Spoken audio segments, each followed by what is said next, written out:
Hello, hello. Welcome in, everybody.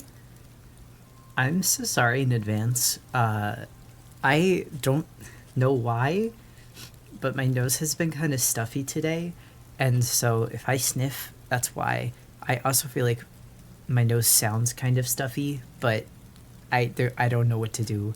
Oh, that's why you sound different. Be nicest to me, please. I'm trying. And before stream started, hold on. I'm gonna turn the Minecraft music down. Before stream started, I tried to make myself a warm drink, and I was playing. I'm not even sick either. I think it's just the dry heat because it's cold outside. It's snowing, and I love it. But then our heat runs, and then my nose gets stuffy. But I was trying to make myself a cappuccino because my nose was stuffed. And then I was playing a Pokemon trading card game because I started that this weekend, and a lot of people had been talking about how fun it was, and I was like, oh, I'm not going to play it because it's a gacha game. And then I was watching gameplay of it, and I was like, I mean, okay, that looks a little bit fun. I also have to say, I've never played the trading card game before, like the real one in person, and so I had no idea how to play it. So I got TCG Pocket, and I've actually really been enjoying it. So for example, this weekend, the beginning of this weekend, I had no idea how to play the trading card game at all. Like, I didn't understand how the rules work. And in this one weekend, the Pocket system is different from the real Pokemon TCG anyway. Wait, so are you saying I don't even actually know how to play the game? I thought this meant that I learned it. But yeah, so in this weekend, I'm now a level 14. I have 360 cards. Oh cool, I got another, I got a reward. Oh shit, I can open a pack of cards. All right, guys, do I open Mewtwo, Pikachu, or Charizard? Sorry, I've been opening the Mew ones forever. But anyway, yeah, that's what I did. So I was trying to get, I see Charizard first. We'll do Charizard. I was trying to get a latte or a cappuccino made, and I was fighting people in TCG Pocket, and I keep fighting people, and then they concede after I only faint one of their Pokemon. It's like they instantly give up, and it's like, stop! I want to fight you. I want to play toys. Why do you keep quitting on me? So also my cards were Mawile, Fearow, Taurus, and Sabrina. I mean, I also got Bellsprout, but I've got like 6 Bellsprout already. Pocket used as a 3-point system, and while the real TCG uses 6 bench Pokemon, 6 prize cards, and energy is not automatically generated each turn, but rather are card resources you need to pull. Oh, good God. Stop! Please! Torturing me. Okay, here. Look, captions are on now. So much for woke. We just started. By the way, hi Andy, if you're editing this one. Actually, yeah, this is gonna get edited because this is gonna be a demo night. Are you a cat furry? Something cat adjacent. I have a cat fursona, but that's not what this is. Stares at Critter. They are so shaped.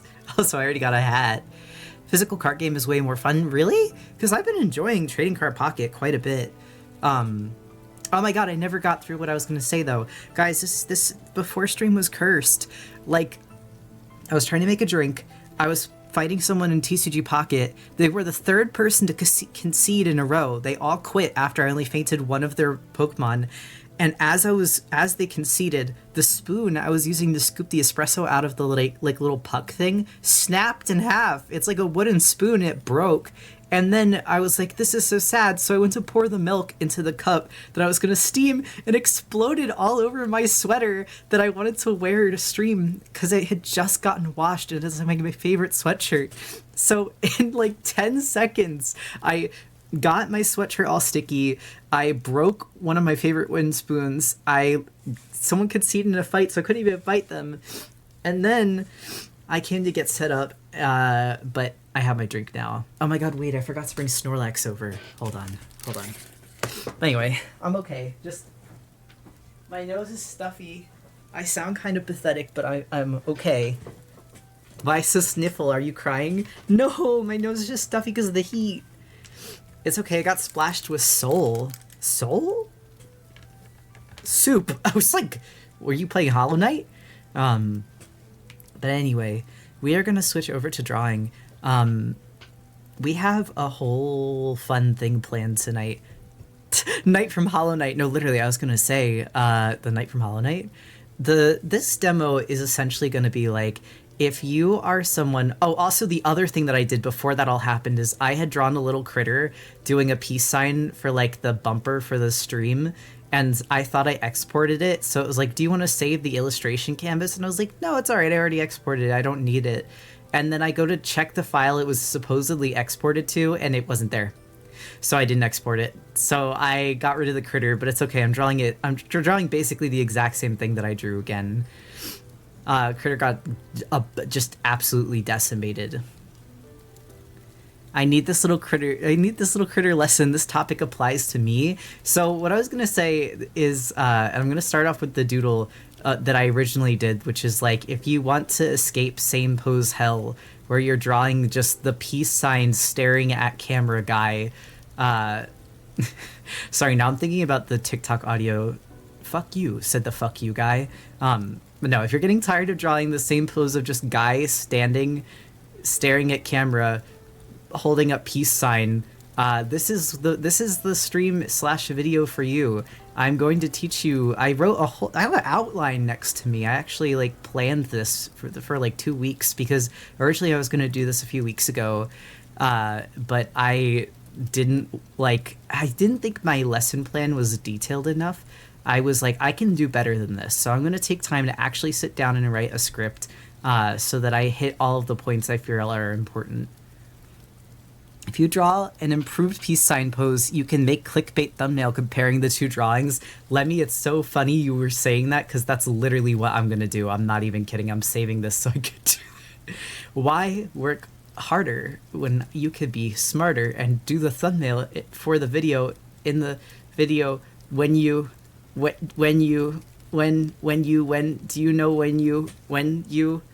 lesson plan? We getting schooled here. Okay, anyway, if you don't be like this guy. No, actually, that's a joke. This is my disclaimers moment. I want to say that all of these are like generalized tips, and that not even most artists do all of these in every single piece every single time.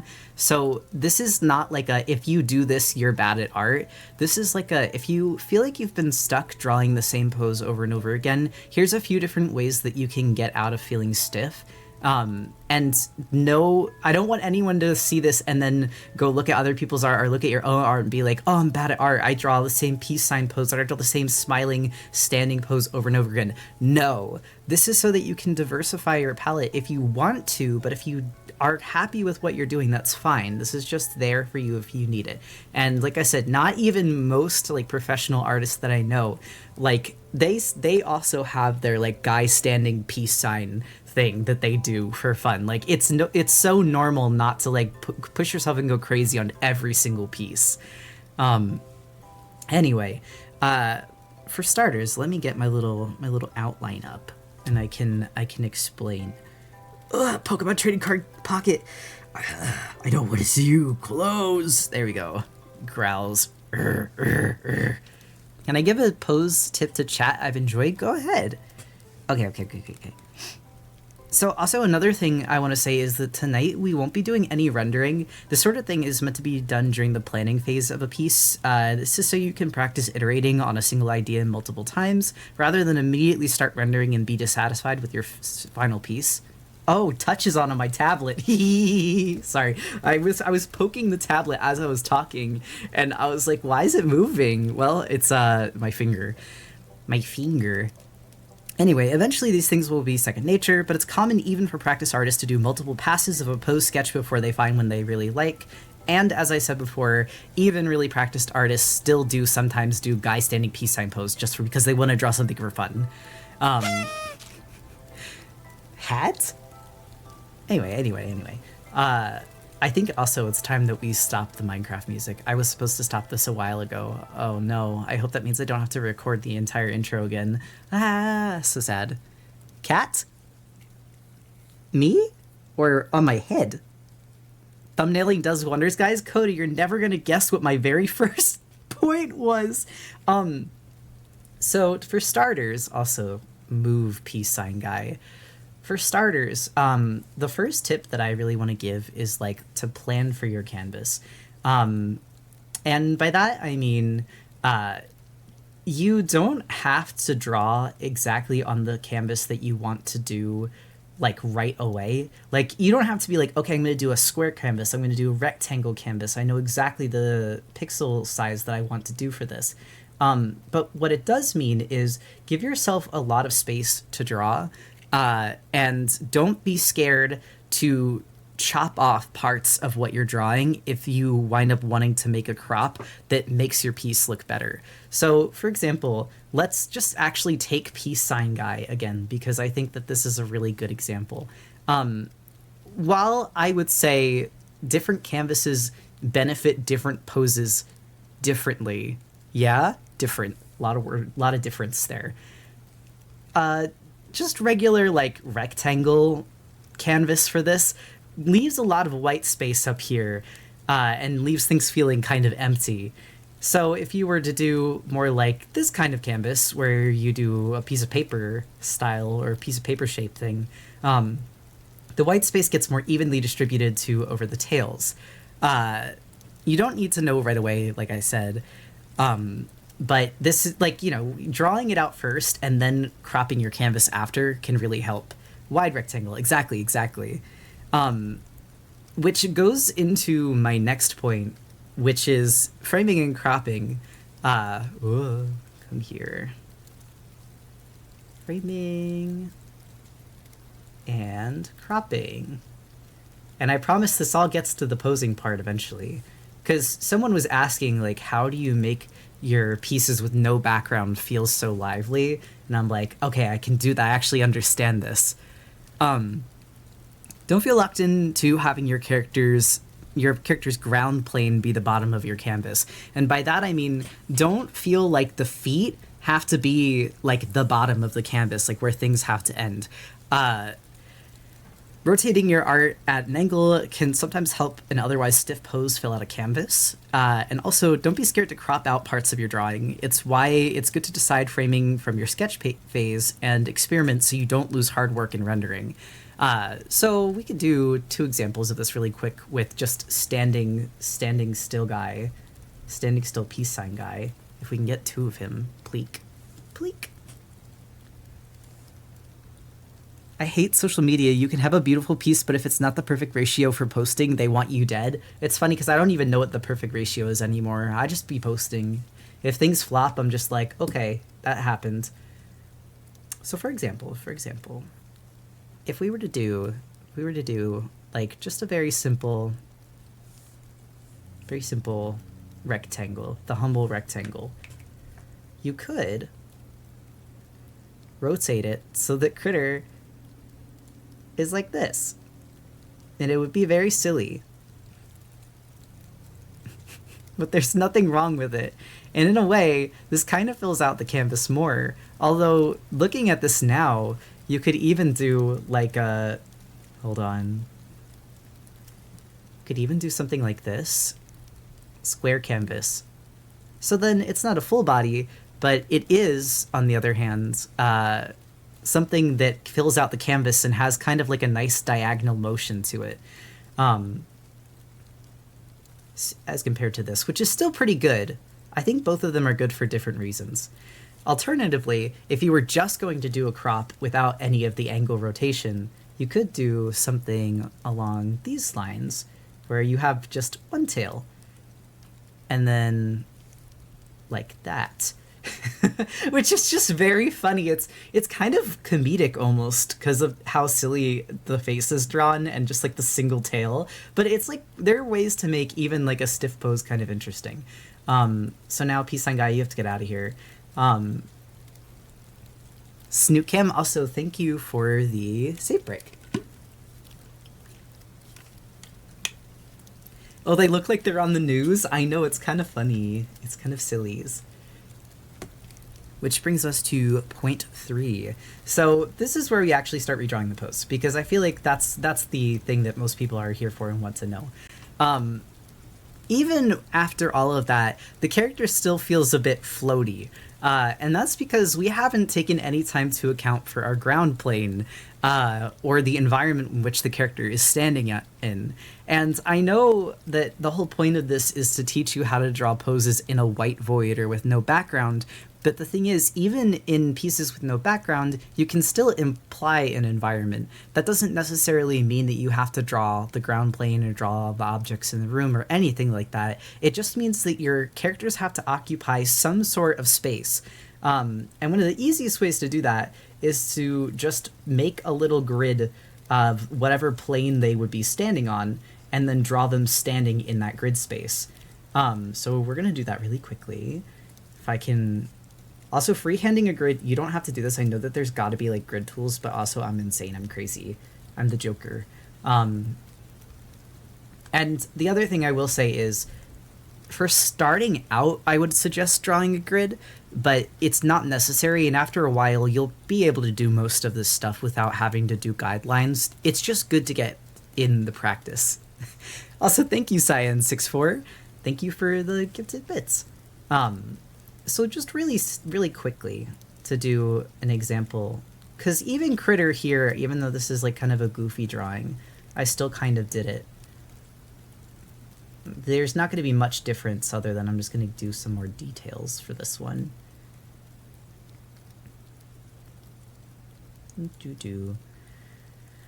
Okay.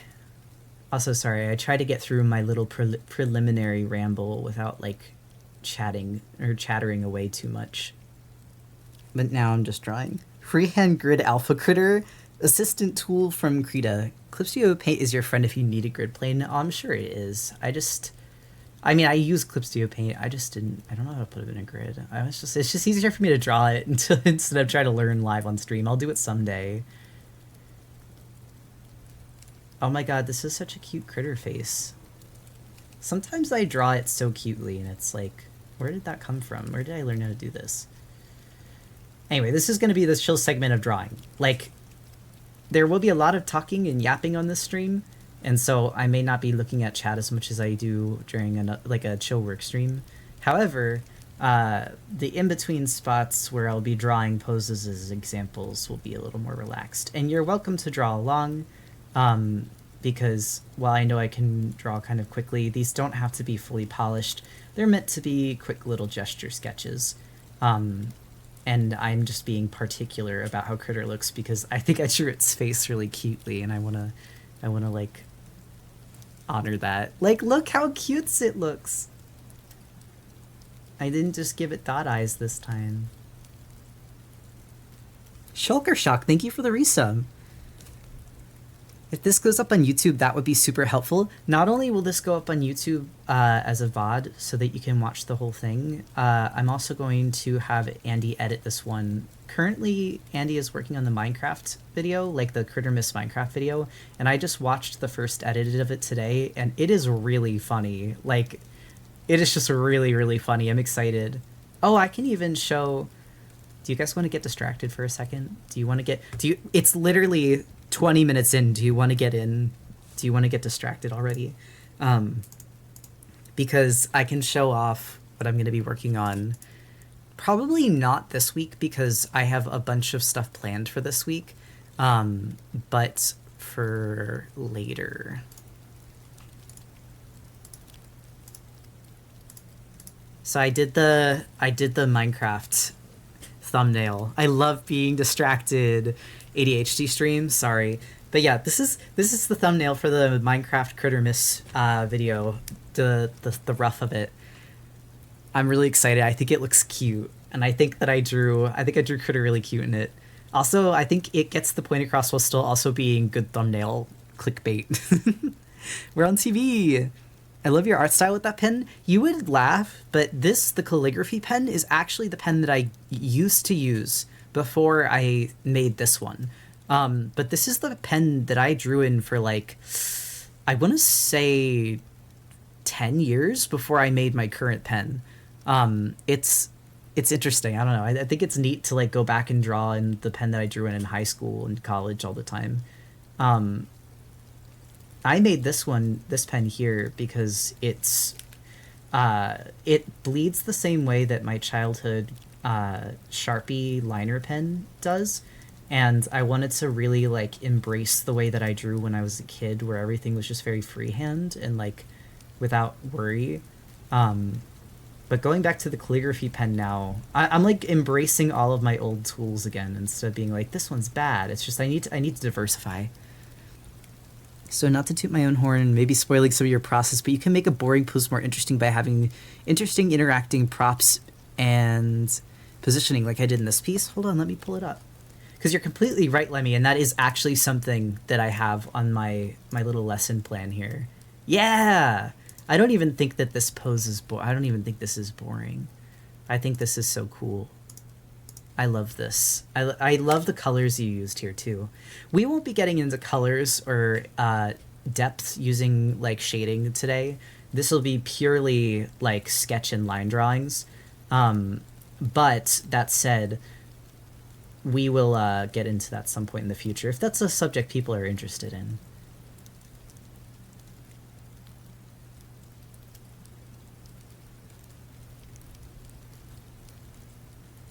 God, I love your flappy, weird little feet.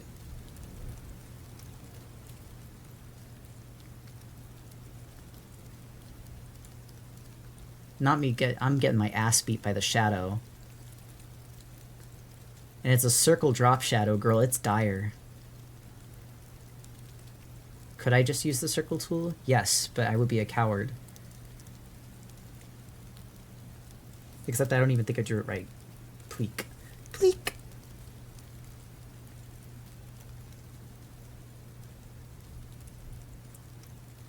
Everyone in the chat is watching me suffer for no reason. Well, the reason is my pride. Okay. Yeah. Yep. There we go. And our entertainment, I guess. Are you entertained?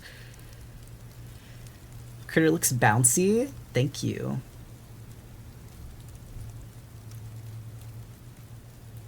Now I can't stop thinking, another one, thank you.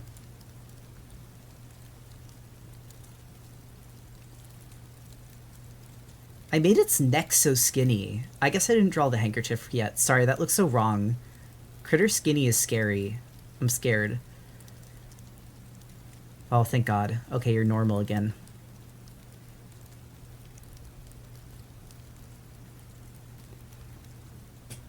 Your style reminds me of Bee and Puppy Cat. Oh, it's so funny you say that just because I love Bee and Puppy Cat. I wanted that Bee for years, like as a nickname. I mean, really, just a transgender name, but that's everyone knew it as a nickname, but they didn't need to know the transgender reasoning for it. Your funny little whiskers. Okay.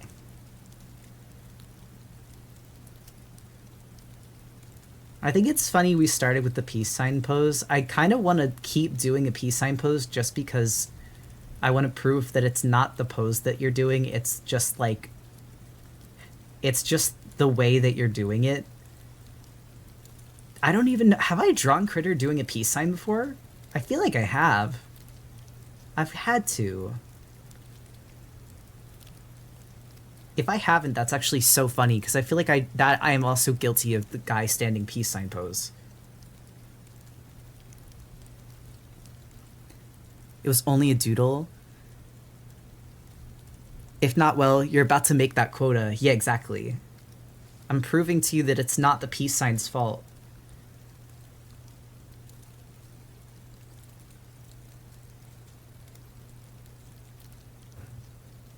Also because I have a Leica drawing of her doing a peace sign, and I honestly think that it's one of my more dynamic poses, or dynamic pieces of her. It's just that, like, she's so anime protagonist to me that sometimes I draw her and I'm like, I've literally just done a shonen protagonist. Oh, right, Lil Baby! I was like, I knew I drew it before. Lil Baby is so scary. We need to do something else. Also, hi, Mav.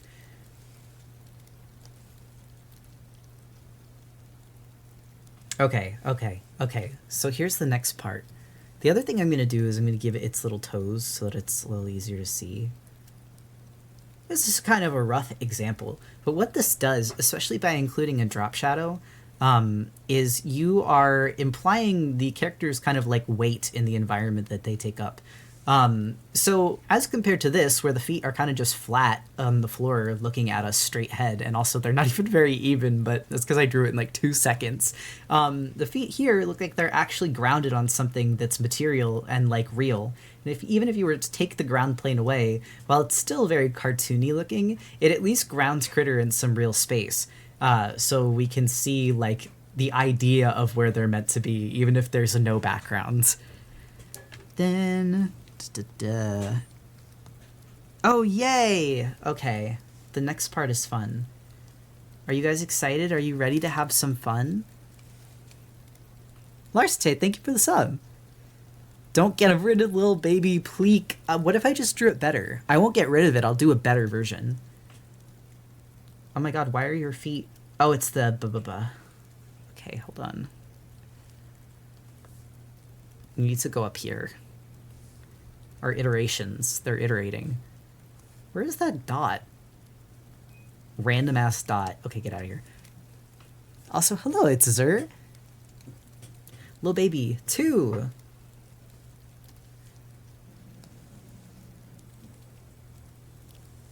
I see. Okay.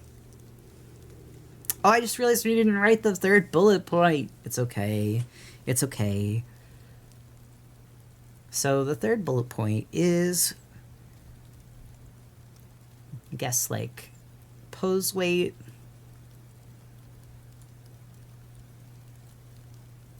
And ground plane.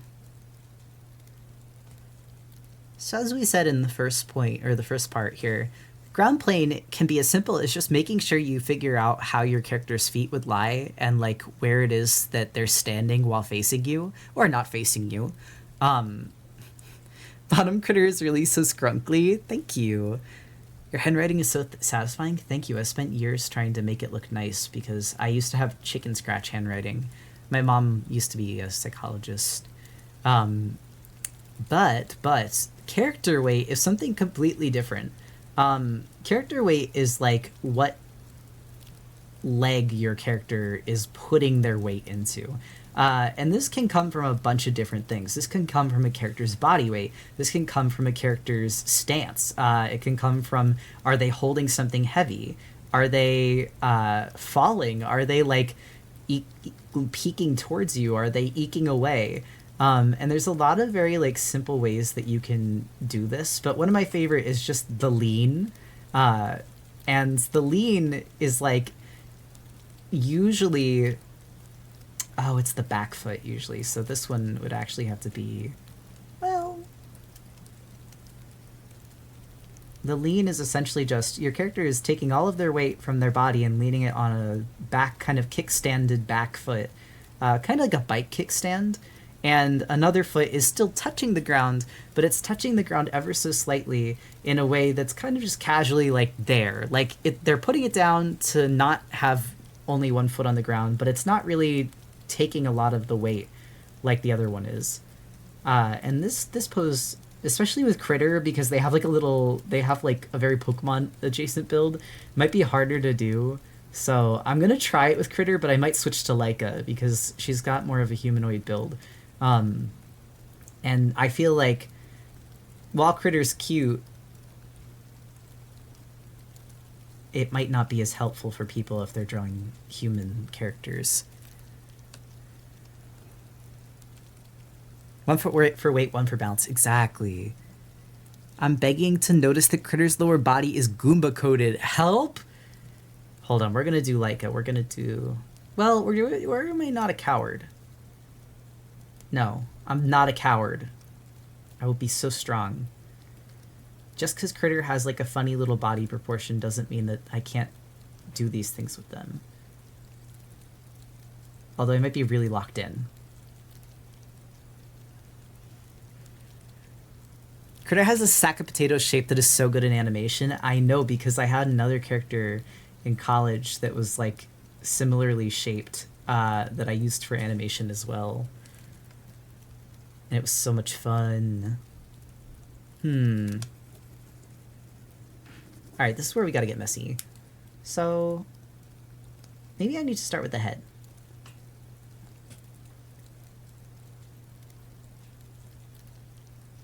And if Critter's weight is shifted to one side, no more being clean.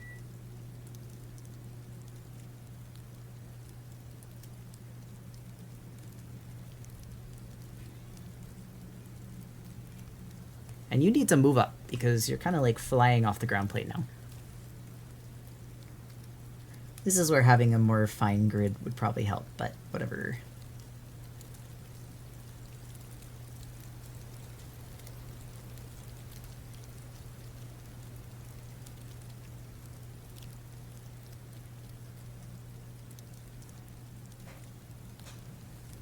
There we go.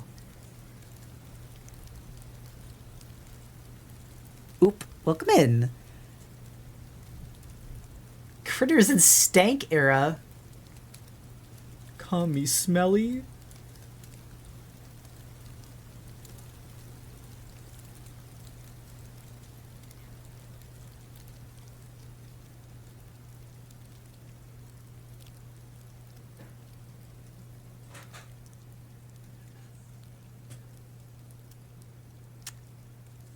How do you make your comics panels? Well, that would be a subject for another night, but I'm not unwilling to cover it. Do you mean how do I make these squares themselves, or like how do I plan my comic panels? They look so goofy. Hold on, I gotta make their nose... Maybe I gotta make their nose first.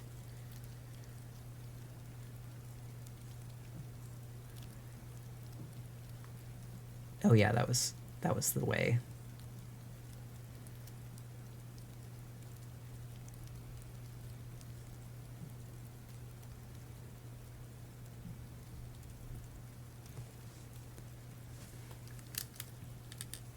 The swagger.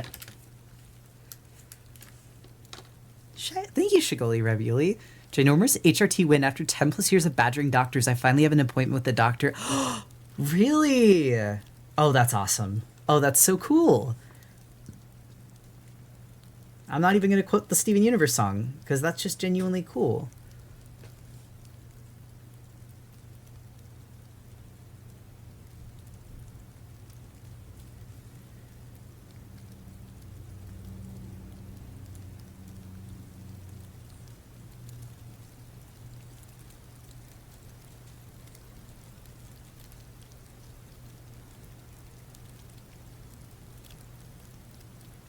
All right.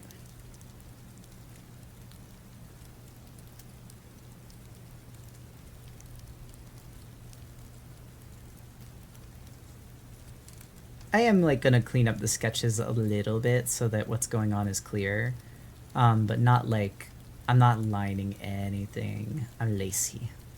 Actually, I'm not lazy. I just have like 6 poses to draw tonight, but it's okay. We'll get through it.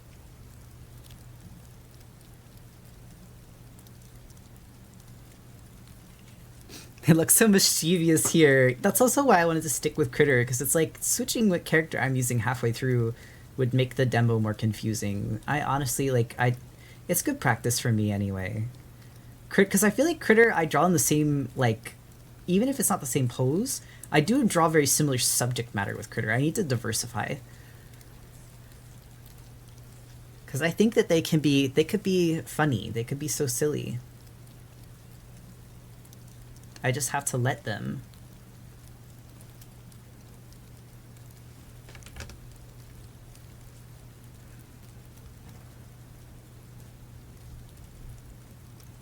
And I'm gonna put the tails... I'm actually gonna use the tails to counterbalance some of the weight. Because if Critter was leaning onto this foot and putting a lot of their body weight onto this foot, they wouldn't be able to have both tails on this side of their body because... Or they wouldn't be able to have a tail on this side of their body because it would kind of tip them over. So it's actually more likely that their tail would be kind of like...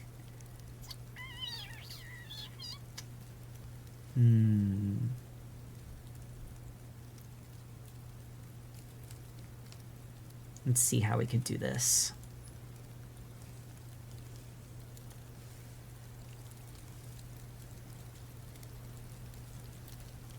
I'm gonna even have the little whisker.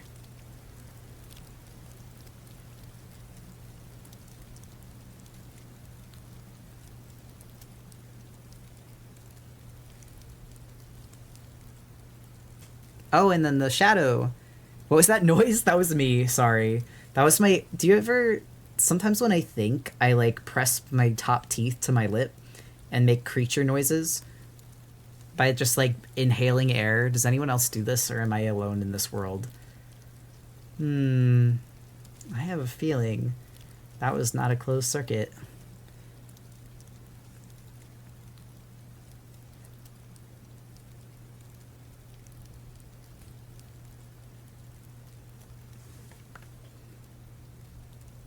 Okay, that might be, though. Nar. A beast can dream. Yippee! Okay. There we go. And...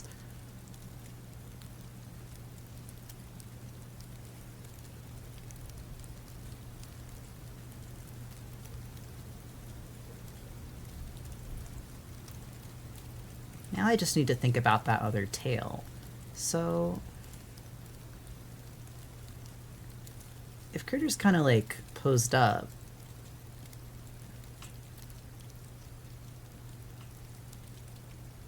I think their other tail will come around here. Kind of, like, underneath the other one, like, snaking underneath.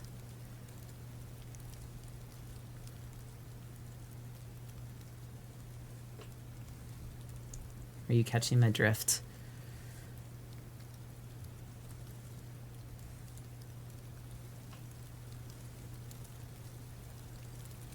So instead of just being stood, they're kind of using their tails to counterbalance the weight of leaning onto this one foot. All of Critter's weight is going into this foot here, so they're kind of like leaning over. I would say, if I had to give them a line of action, which is our next point, their line of action is kind of like this. I'm going to draw it 6 times until I'm satisfied with it. I will say, line of action's kind of funny, because I've had it explained to me a few different ways, and I've never really understood it. So this might be completely wrong. I might have artists like screaming at me in the comments while they watch me explain this, but I'll explain it to you the way that I got it with the next point. I should make like a timeline of the Critter pose transformation. Maybe what I'll do is I'll have our last iterated on pose here, and I'll pull them all up here. Yeah, there we go.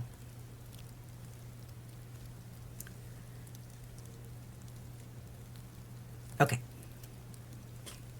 So the next point that I have is to push it and use line of action, which I will write down.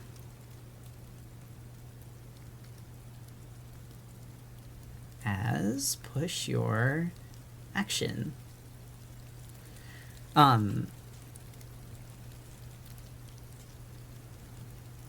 Hi, welcome in, stupid moss.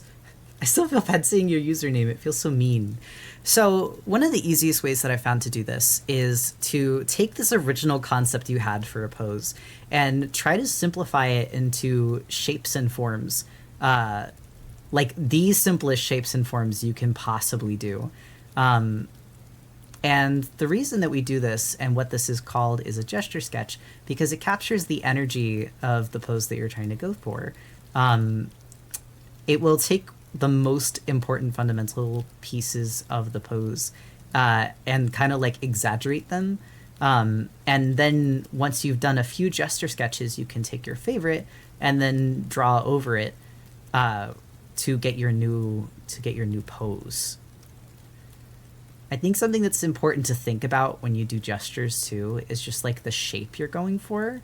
Um, you can use this is where you use these secondary features like the ears or tail or even the hair of a character if you have a character that has like long hair um, to really accentuate the direction that you want for the piece. And also, I'm doing this bad. You probably shouldn't draw the eyes when you do a gesture sketch, but that's just me.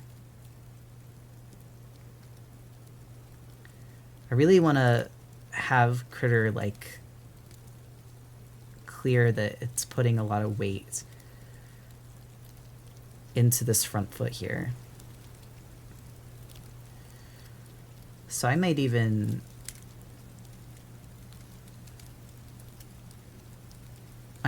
tuck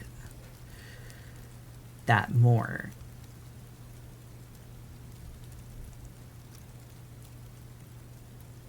And you can do a few of these. I actually, what's funny is I did this so fast that I'm actually like, wait, this one kind of looks good. Maybe we'll just use this one. But no, I should be a good teacher. I should be a good teacher. So I'm gonna do another one. I'm gonna do a more pushed one, that's even sillier. That's even more dramatic than this one. I have a hat.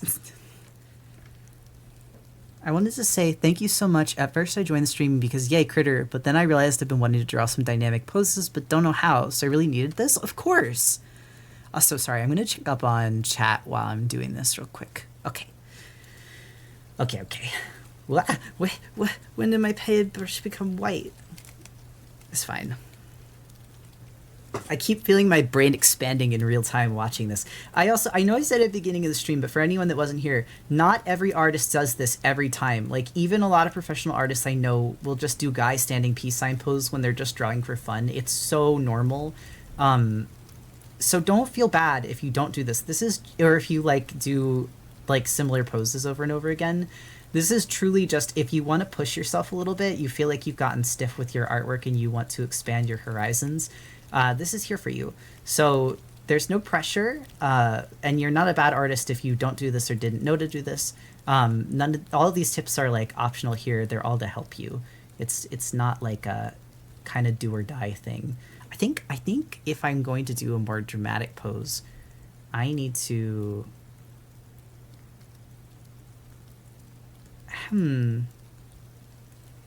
Sorry, now I'm playing with it. This is bad. You're not supposed to do this during gesture sketches.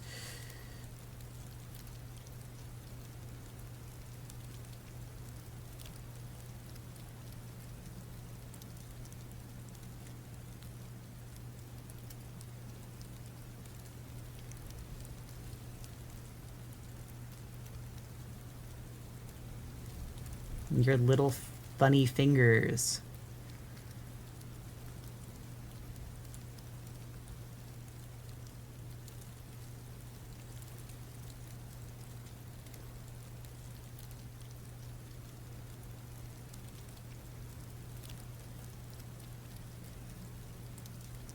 I almost wonder if I could curl the other one around.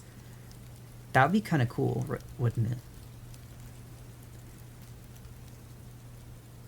See, and this is why you iterate.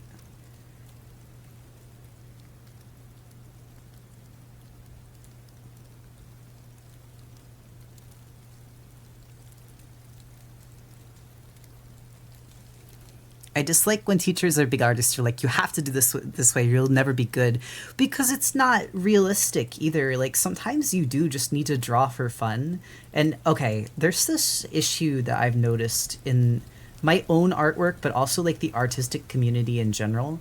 Do you ever notice how an artist will create art and they'll create art, they'll create art, and they'll keep making these like astounding pieces, and then all of a sudden it's like they drop off the face of the earth and you have no idea where they went, and you're like, where did that artist go that I really liked? Well, there's a few things that very likely could have happened there.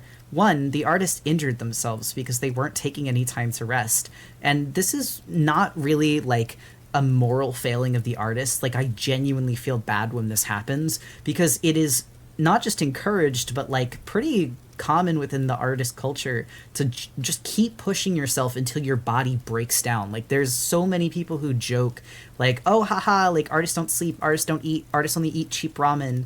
And it makes me really sad, because it just, I know that like all these people that I admire and all of these young artists are setting themselves up for failure, and I don't want to see that. Like I want to, as a community, help us break out of this, because it's just not realistic for you long term as an artist to constantly expect yourself to be able to keep like crunching and keep producing.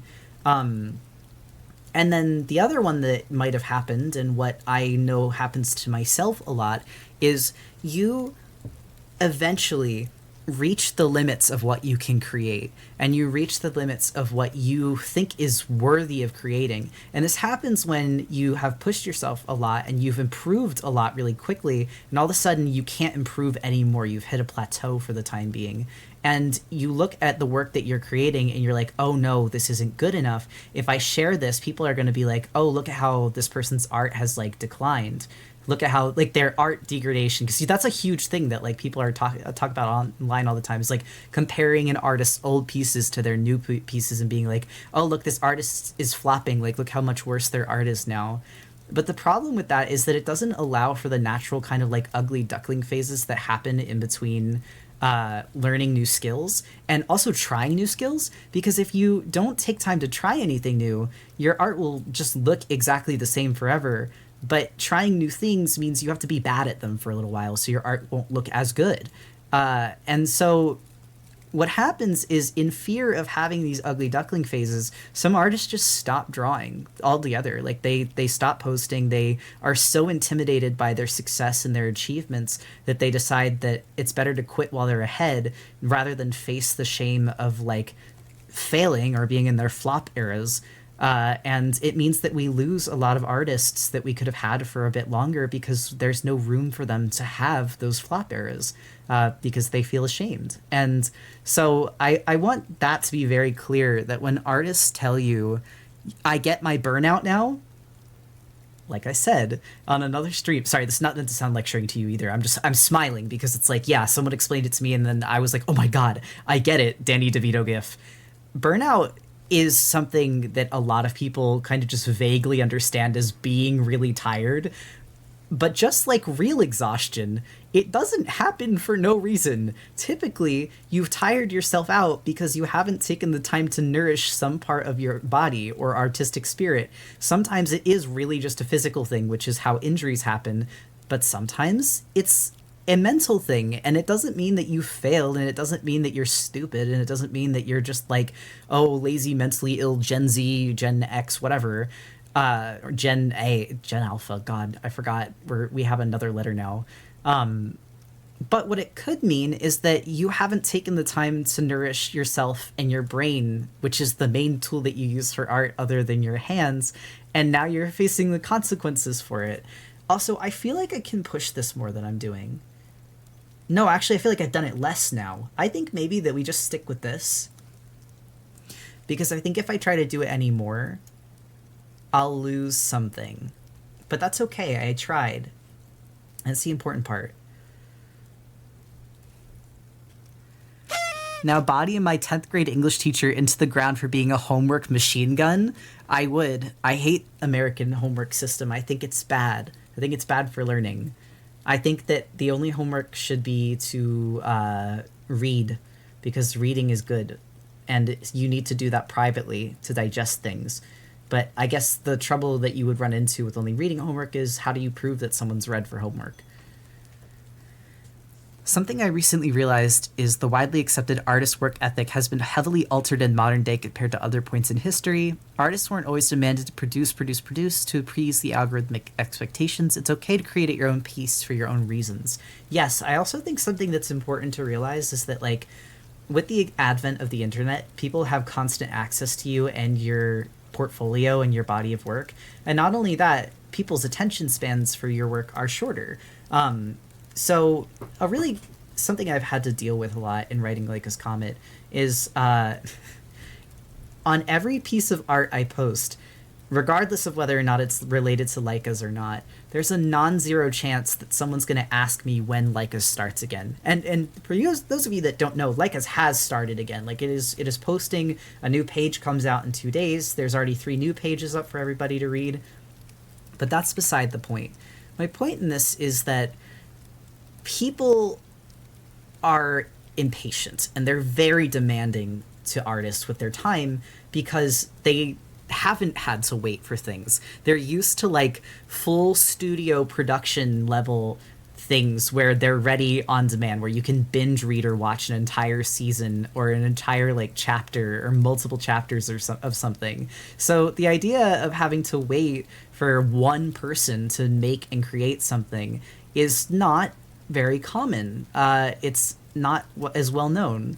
And maybe I'm just a webcomic head, so, like, I'm used to this, but it's pretty typical for a webcomic to release, like, all at once. Or, sorry, not to release all at once, to release 1 page at a time. Like, releasing 1 page a week is, like, much more common in webcomics because there's only one guy doing it. But I feel like in the era of webtoons, while webtoons, if you were to not chop up the panels in the scroll format like they are usually presented, would probably not be as long as people are expecting them to be, there's still more than one comic page, like one webcomic page, which would normally be posted. And those webtoons episodes sometimes get posted once, maybe even twice a week, which just creates this kind of unrealistic demand of how quickly a story is meant to go and how quickly an artist is meant to draw. It's also how you get webtoons where it's just, like, speech bubbles and then there's one anime girl close-up face where it's like a blush, and then there's more speech bubbles, and then there's, like, one, like, guy pinning anime girl to wall, romantic, like, actually we're making it Yuri, anime blush, and then there's, like, another 6 panels of speech bubbles, and it's 90% blank space. No, exactly. And I think the reason that we wind up getting that instead of getting, like, more traditional comics is because of the speed that these artists are expected to work at to stay relevant and to stay interesting to their audiences. And that makes me sad because I feel like it kind of flies in the face of, like, creating comics that are really visually enriching and, like, story pacing that actually helps the storytelling that you're trying to do. I don't know. I hope that makes sense. I'm very passionate about comics. And so even though I love webtoons for what it does for comic artists, and I do think that it's good for a lot of reasons, it also makes me kind of sad. Like, I feel like there's a lot of things that it does a disservice for. I say this as someone who writes a webtoon, too. Because Leica's Comet, while I do it in a more traditional webcomic format, is also a webtoon. I love that Critter kind of has a beak in this pose.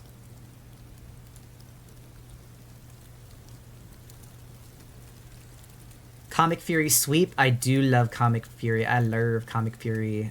So glad that everyone got me Comic Fury pilled. Hello, welcome in. Similarly, it used to be common for musicians to drop every 5 years. Nowadays, even 3 years is seen excessive. Stop! Literally, I was thinking about this the other day because I was... Okay, like... I remember when people were talking about Kendrick, like, disappearing, like, how he was gone, and, like, people are like, oh, he's old, like, he's old news, he's gone from the industry. And I was sitting here thinking, like, it's only been, like, 3 years since he dropped an album. He's really not been gone all that long. But then I was looking to my other favorite bands and, like, creators. Radiohead hasn't released an album for, like, a good few years. They keep re-releasing old albums, like Kid A, or, like, they've re-released Kid A with some more songs.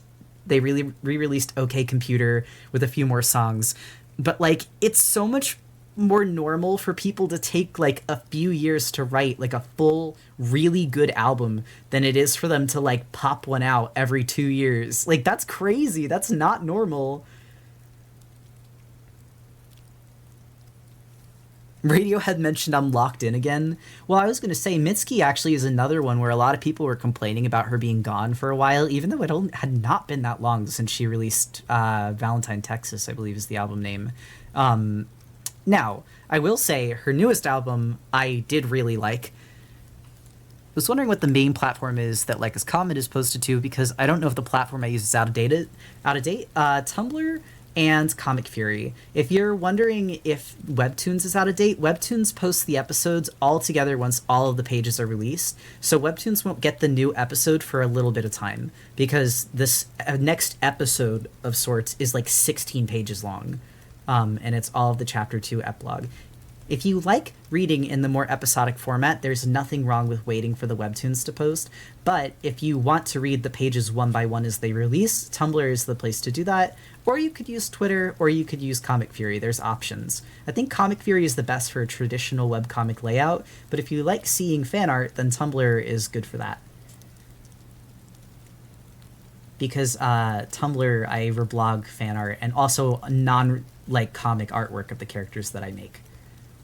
They all have individual tags, though, so you can block different tags if you don't want to see fan art or if you don't want to see non-comic related art. They get sorted that way. Never heard of Comic Fury before now, noting that down. Oh my god, please! I love Comic Fury. It's such a good webcomic website. It's also, like, very furry-friendly, and it's very LGBTQ-friendly. And it actually has one of the better age rating systems that I've seen, where, like, you have to prove your age, or like you have to like be over a certain age to access certain comics instead of just having it all laid out. But it doesn't outright ban like adult works from the site. It just makes them behind a filter, which I think is really cool, because I think a lot of places will just outright ban adult works altogether because they don't feel like having to deal with the headache. Also, what is Leica's Comet about?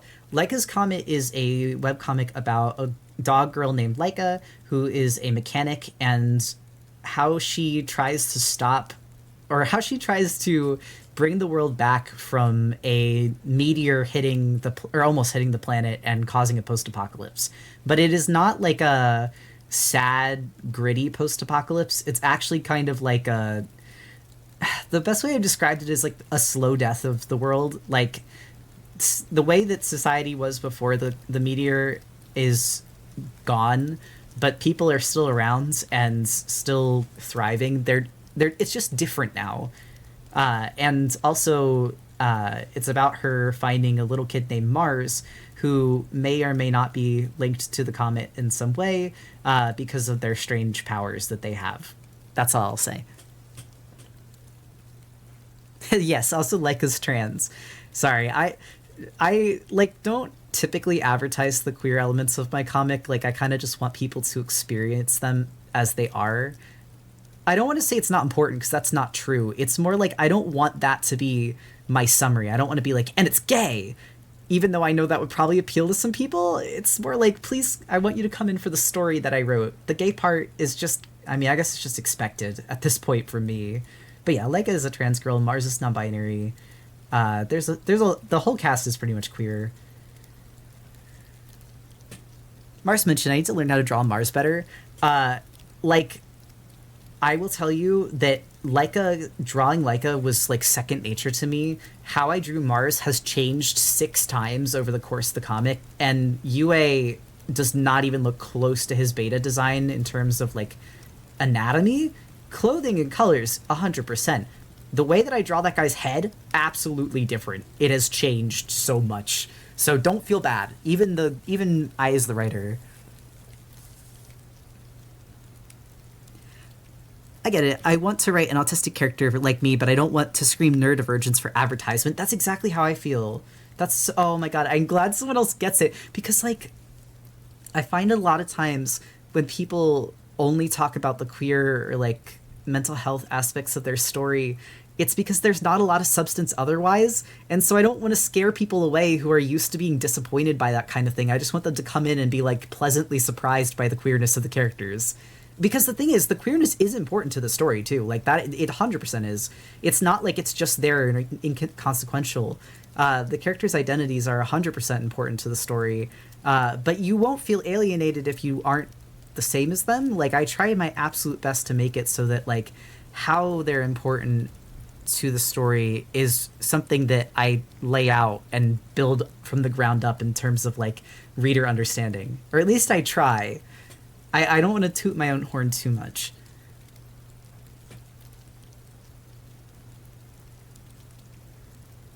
Queerness shouldn't be the selling point and shouldn't be the only point in it, yeah.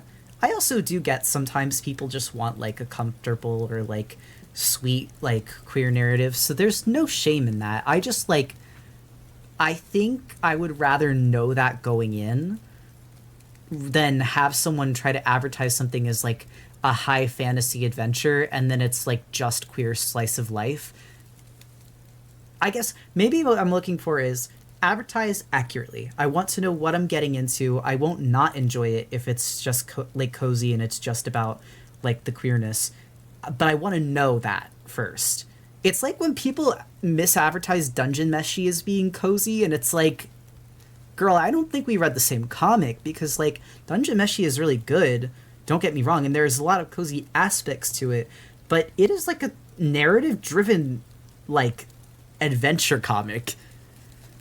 On one hand, tokenizing yourself gets tiring. On the other hand, sometimes there are so few characters and certain demographics that I feel like I need that kind of advertisement. I get that. Yeah, it's a drama. It is really funny, though, admittedly, not telling not telling people anything about Dungeon Meshi, but just telling them to read it, and then they get to a very specific part of the story, and they're like, "Ayo, what the fuck?" And I'm like, "Yeah, exactly. Now you've gotten to the part where it gets crazy." Because I would say, like, I don't want to say where it gets good, because I think Dungeon Meshi is good straight through. But I will say, I think that there's a certain part of the story where you're like, oh, this story has hands. Like, oh, it actually hits.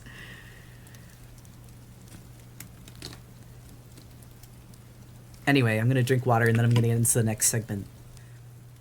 Anyway, sorry. I'll get back to the lesson. So, with depth and foreshortening, this section goes hand in hand with pushing a pose and implying a ground plane or like a point of view. By having elements of your piece be farther away and closer to the viewer, an otherwise static pose can be given some depth. So actually, we're going to bring back just regular peace sign critter for a moment, and I'm going to show you how just this standing pose, you can give a little sauce to it. You can give a little bit of sauce to it just by using foreshortening. And it doesn't take much at all. Two things that you can do. One, you could just have the thing be in front of the other thing, and that's a pretty good start. And you have to make it bigger. That's the other thing. It has to be bigger, because closer things are, the larger they will appear. Like what those windshield or those little rear view mirrors say. But also, what I'm doing here, make the line art thicker if you use line art. Or if you're a renderer, like you're a painter, the closer something is, typically the more saturated the color will appear, or the more in shadow it'll appear. That's about playing with your lighting and like what you're doing. But there are many ways to differentiate when an object is close or far away, and using little tricks like that can add a lot of depth to your piece. For example, too, something else you can do is when something is meant to be farther away, you can change the line color of it to be lighter. So let's say that these tails are kind of falling back into the image because they're behind critter. This is a bit of a sloppy example because we haven't done much to it other than just recolor the lines. But already you're getting a little bit of depth to this piece, and you could do it even more if you really wanted to go crazy with it and do like have the tails like get lighter as they go farther away. Something along those lines. Critter's showing you a cool hand sign that they learn. Haha, 2! Write that down! But, in the meantime, we are going to redraw this pose again, but using the foreshortening. I also think I kind of want to change up where a critter's face is because I don't like it. I don't like the beak face. I think it's ugly. So we're gonna redraw it again. But it's okay.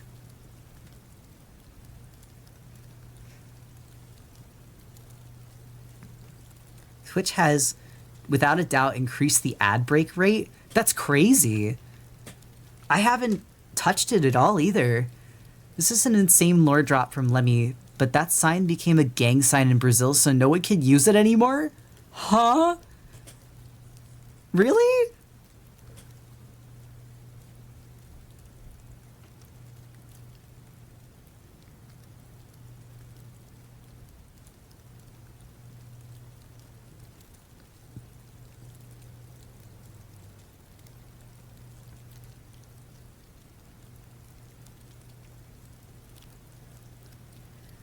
No peace signs. No peace. No peace and love on planet Earth.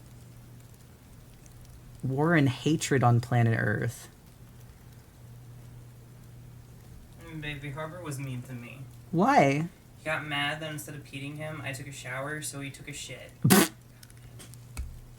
I'm sorry, it's not funny. It's not funny. It's not funny. I'm sorry.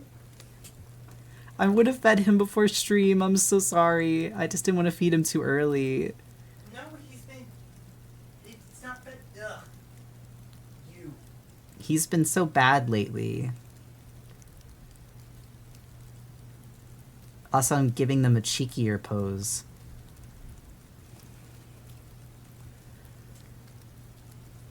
I really didn't take away the beak. I just made it looking down instead.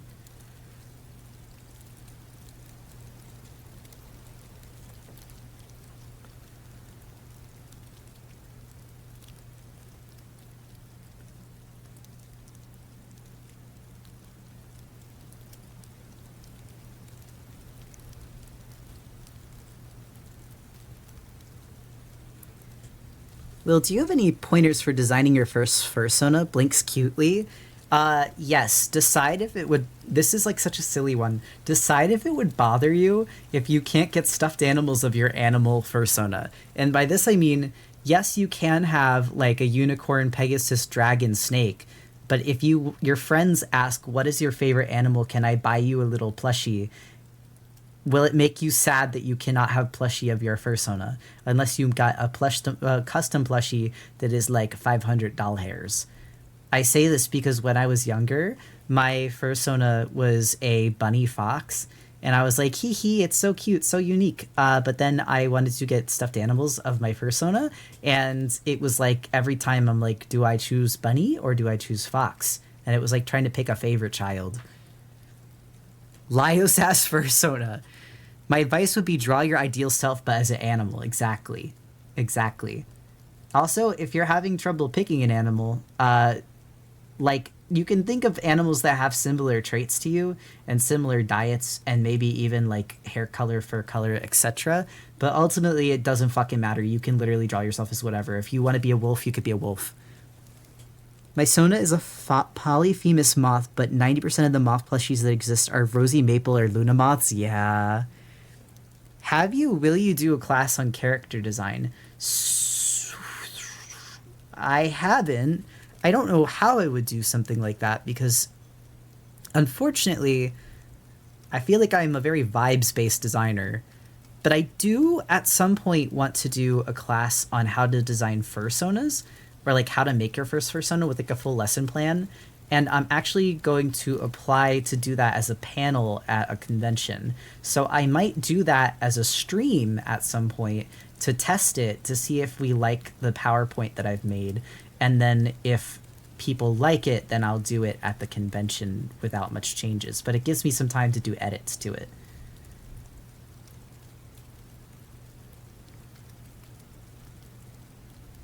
I don't know if I like this beak.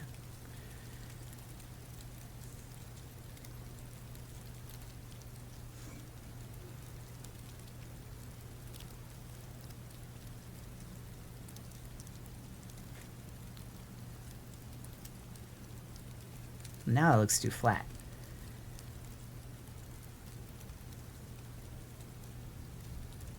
I don't like the beak. I need to get rid of it.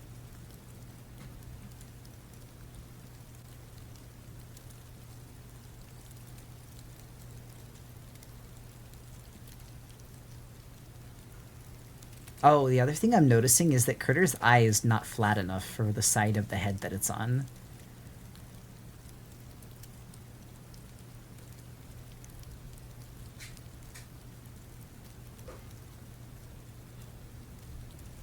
Sorry for repeating. I feel like you didn't see this, but I wanted to tell you that I followed your advice on creature art and drew Pokemon, and my faves to draw were Mimikyu and Fuecoco. Oh, it's okay. I missed it just because I'm kind of locked in. But I'm glad that you drew Pokemon. Like I said, it's a really great way to learn how to draw animals because the forms of Pokemon are simplified so that kids can learn how to draw them. But by learning the building blocks of kind of like animal shapes, it'll make it so that it's easier to advance to like studying from photos and learning how to simplify kind of common body shapes that you see in animals.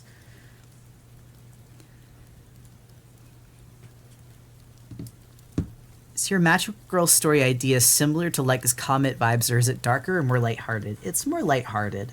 I would say that it does deal with like real world like issues, but like it would be more all ages than I think that even like his Comet would be, which is part of the reason why it's on the back burner, because I don't know if I want to do a kids comic coming off the tailcoats of Leica's. That would be something I want to save for when I'm older. But I still like the idea. The other thing is, Oomph of mine just started doing a magical comic that's like very similar to the idea that I had, and so I honestly, it's like I think you'll do it better. You go do it, and then years down the line, I'll do my own. But like yours is cool. Say I learned that Pokemon isn't a way for child artists. It is. Yes, the designs are designed well, so not just that, but also to be like cute and friendly, but they're made to be easy for kids to draw. It's part of the reason why I've said before all Pokemon are like three shapes. They're this shape, they're this shape, and then they're like square. And you can draw almost all Pokemon with these shapes. It just depends. Who's making a Magical Girl? Kiana May, I believe, is the username, if I'm remembering it right. The person that draws all of the Jessie and Ash's mom, Yuri, is making like a little Magical Girl animated. Yeah, Kiana. Okay, I remembered correctly. I just wanted to make sure I wasn't like forgetting or like misremembering, but I'm so excited for it. Like I've seen little snippets of it and it looks so freaking cute. And like I am a Magical Girl head, so like I'm biased, but like I already liked Kianame's art, so it's like I win twice. The one where the Magical Girl hates her job, yes. And I was gonna say that's not the idea that I had for mine, but there were some elements of like both of our little creatures were like star based and like there were a few similarities where it's like, all right, I'm gonna wait to do anything with mine because I think I want to see where you go with yours. I want to let you cook. Also, because I'm doing Leica's. I don't want to start another project. If anything, if I were going to do anything before Leica's is done, I would do The Office Yuri. But even then, I'm like, eh. That's her? Yeah. It's called I Don't Want to Be a Magical Girl? Yes.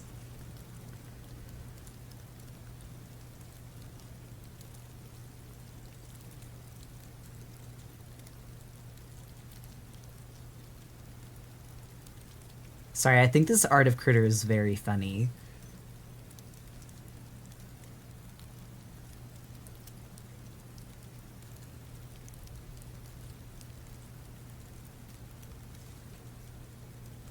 Like, why are you so silly?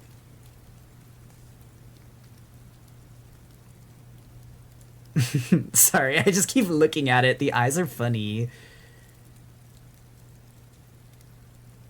Hi, Critter. Just want to ask, what's the best way to get into Pokemon? I've always wanted to get into it, but I always feel like I'm late to the party. You are never too late to the party. Let me tell you something.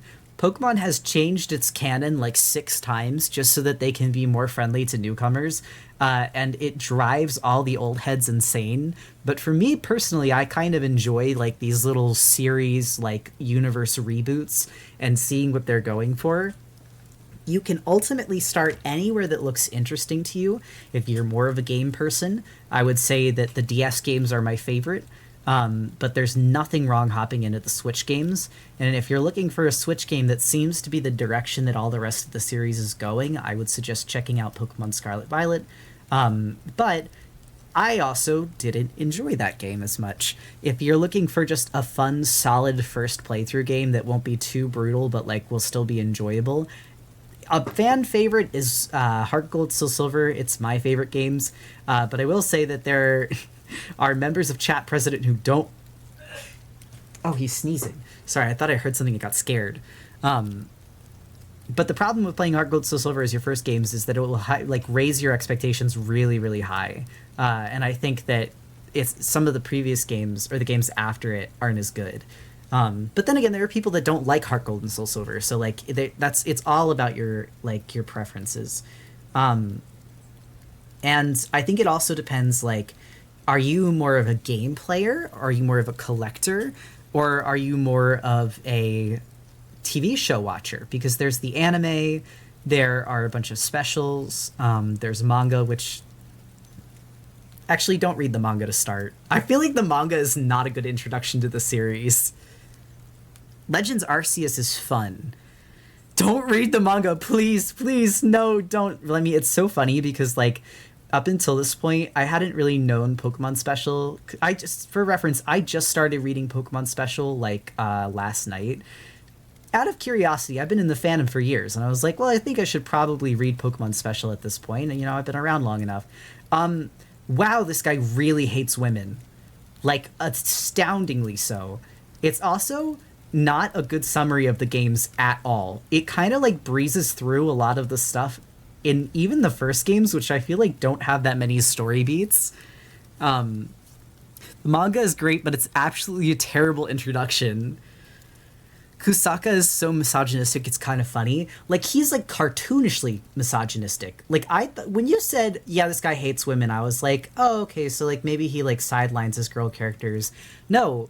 Okay, just to put this in perspective, Misty's introduction is her fumbling to recatch her Gyarados, which evolved into Gyarados, not by her, but by Team Rocket abduction, so badly that Red has to step in and do it for her, just for her to reveal that it's hers, all the while Red's insinuating that she can't do it herself and that she's too weak to do it herself. Then they go into Mount Moon to try and, like, teach Team Rocket a lesson or something. She immediately gets knocked unconscious and falls to the ground because a rock hits her in the head, and then Red has to do the whole thing himself. And then also, like, when they get out, she yells at him because he got her dirty because he had to carry her unconscious body out of the cave. And then Misty tries to, like, say, oh, we need to train together, and Red blows her off because he thinks she's weak because she fainted during the Team Rocket fight. And then she, like, attacks him in his room at night while she's staying with him, and then he's like, what's this all about? And then she is like, you need to take your training seriously, starts crying, and that's how he gets the dim badge. They don't even fight. She literally just starts crying because she was mad that he wouldn't take his training seriously. And then he leaves. And that's Misty's chapter. It's crazy. It's literally crazy. Like, oh, also, not to mention that, like, the entire time Red is, like, talking about how he's gonna flirt with Misty's maids, and also, like, I don't know, I just, it's bad. Insert smoking duck gif here, and that's the first woman that we've ever met. The first. And it's still the only woman we've ever met in the entire comic so far, and I'm on chapter, like, 12. Every other character is a man. I did not remember that. It's okay, I just started reading it. Critter, you're gonna tweak when the comic introduces Blue? I'm scared. I'm so scared. I just want to meet Silver! Or Green, depending on the translation. I think they call the boy rival Blue, so it's probably going to be Green.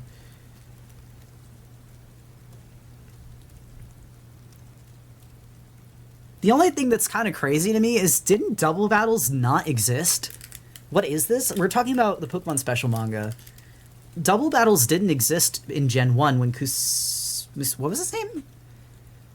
They are introduced in Gen 3. Well, so did this guy invent the concept of double battles? Because Red and Misty say, let's have a double battle in the comic, and I'm just like, you aren't supposed to know what that is yet. Kusaka, okay, I just want to make sure I got his name right.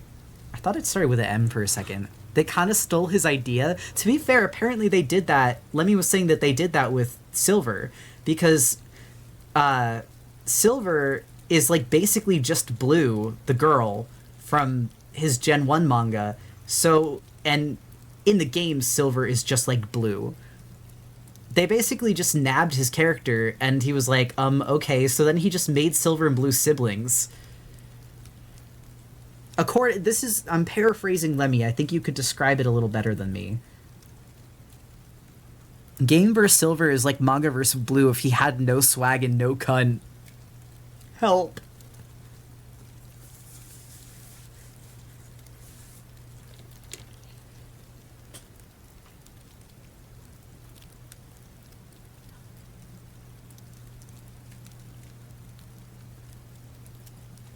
It's true. Killing me and bullying me. Also, I gotta make this foot like more flat, so it's more obvious it's having the weight put on it.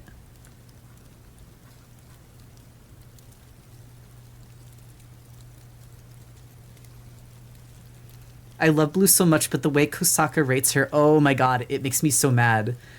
The power of two? Oh, you mean me holding up the peace sign?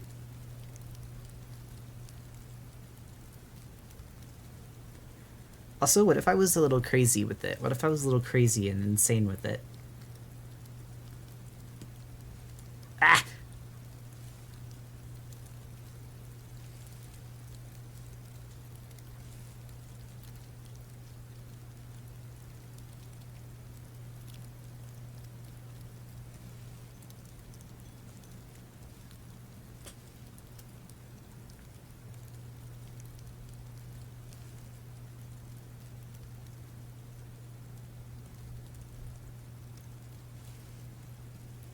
Oh my god, I love how cartoony your style is. It's so cute. Thank you. Also, Aaron Ablaze, thank you for the resub. Ah! I keep doing transparent. Why?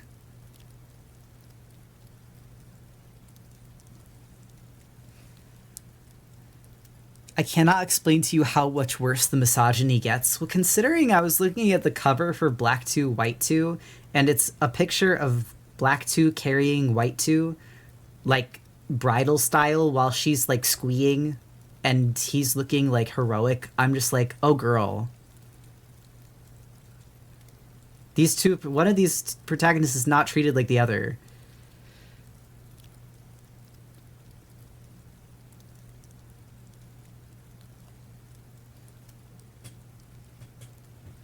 It got hiatus 3 times for 8 years. I'm gonna throw up. Breeze through the Pokemon manga only for Pikachu screen caps? Me with the Bill screen caps. I just wanted to see Bill. And I just want to see Silver. Because you are the transparent. Hee-haw.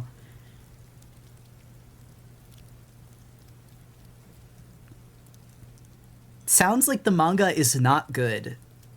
It's not. Criddle, you'll have to read the RSC arc for me, though. I will. Actually, I want to meet your guys, too. I'm reading it because I'm curious about fandom lore. I am not impressed so far. The art is really cute, but now I'm a little self-conscious to admit that my art is inspired by old Pokemon style when people are like, oh, like Pokemon Special. And I went, yeah, haha, I've never read it, though. Now I'm like, maybe I should stop saying that. The art's really good. Do not be embarrassed. Well, it's like, the art's good. Not sure about anything else, though. Not the clip prompt. Why are the captions stuck on Critters and Stank era? Call me smelly? What? What?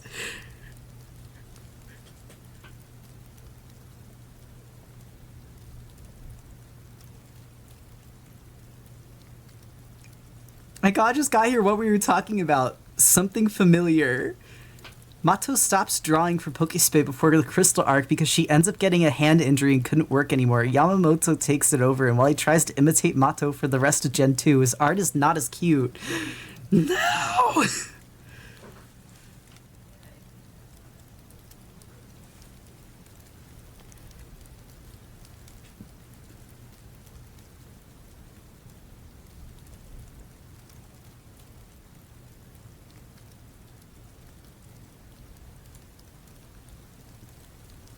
Why does it sound like the snow is getting louder?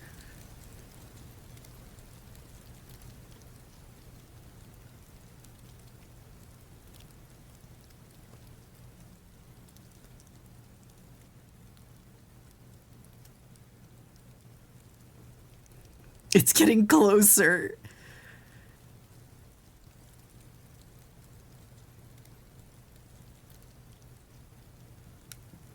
Snow Miser approaches. I need to make an actual art piece instead of not doing that. Coda, you also just drew one of the most beautiful pieces of Leica that I've ever seen in my entire life. So I think what you actually need to do is stop beating yourself up to constantly be producing masterpieces. You can draw. I encourage that because it's fun, but don't be mad at yourself for not being like an art production powerhouse. You are a human being.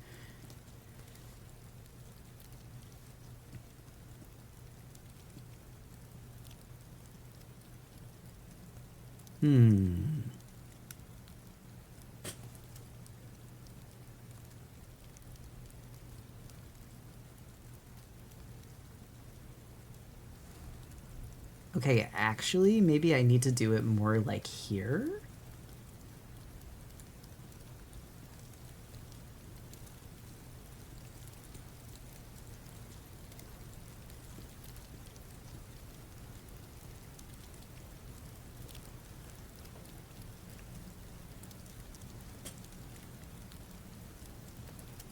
What's happening? Head and Hands ads. Oh yeah, quick question. I sent an email about a print I never received and never got an email back. Should I resend it? Ursulite, please do. Because I don't think we've received an email like that, so it's possible that it didn't go through. I wouldn't know why it wouldn't go through, but please send it again because we try to get through those pretty quickly. And not hearing back is not typical.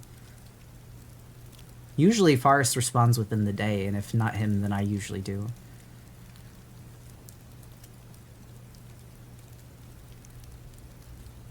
Thank you, Critter. The Cardi B incident is now part of my quote book. It's so fucking funny. I'm sorry. It's bad, but that shit runs through my head at least once a day.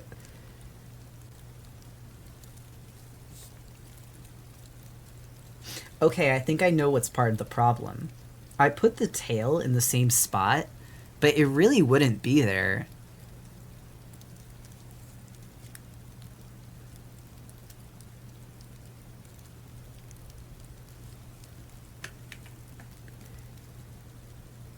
It'd probably be, because now it's counterbalancing the weight of the arm.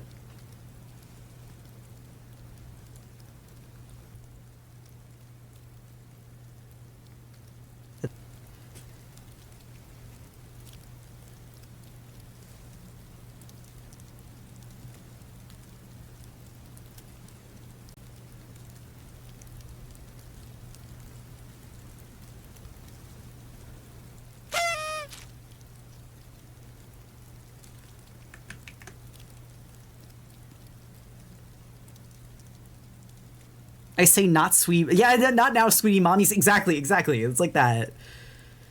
I just joined the stream. What is happening? Party hat.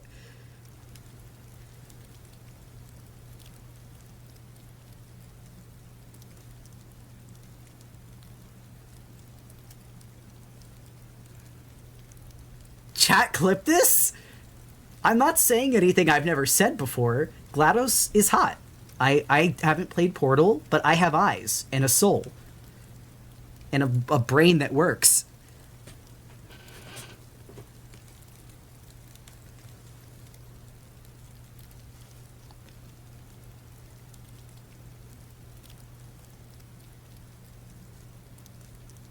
No Critter has a point? I don't even care if I don't have a point. I would stand and face God and walk backwards into hell and stay by this stance.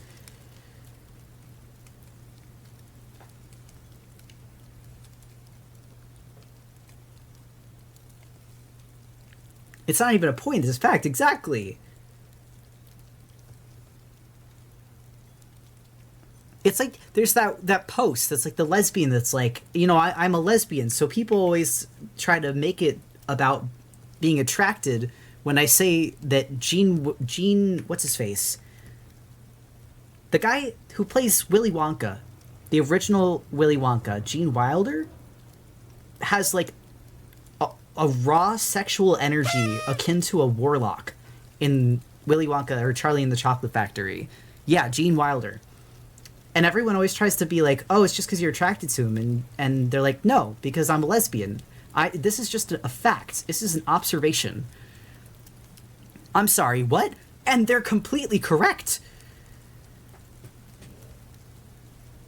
I never watched the original. There's something really wrong with him. Like, I don't know how else to describe it. He gives, like, a guy who would ask you to play a board game at a cafe rock house kind of vibe. Vibes can be felt regardless of sexuality. Absolutely. Also, yeah, the original is better. Sorry.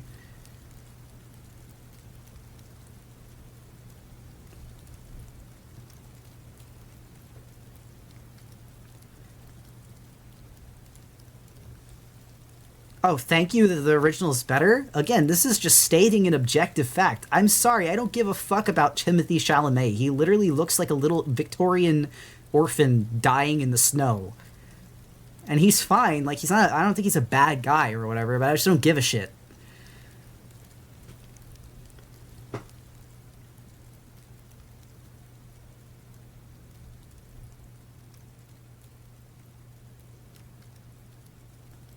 Oh, the Tim Burton version? I forgot that one existed.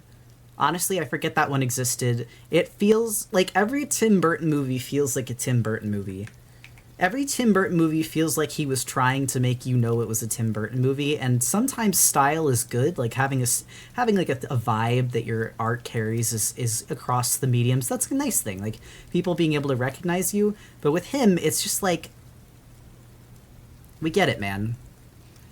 Flashback to when Willow, calling you Willow was the main thing, and we almost called you Willy Wonker. I remember. Okay, I'm done yelling. Guys, I keep fucking with this tail. I just think maybe this is when it's time to say if it's shit hit the bricks. Like, I think the tail is fine, but I think this segment does not attach to it in the slightest.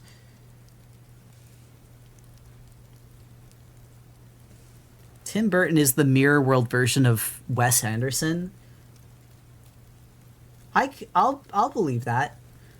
I'll put faith into that stance. Okay, yeah, this was really just a if it's shit hit the bricks moment.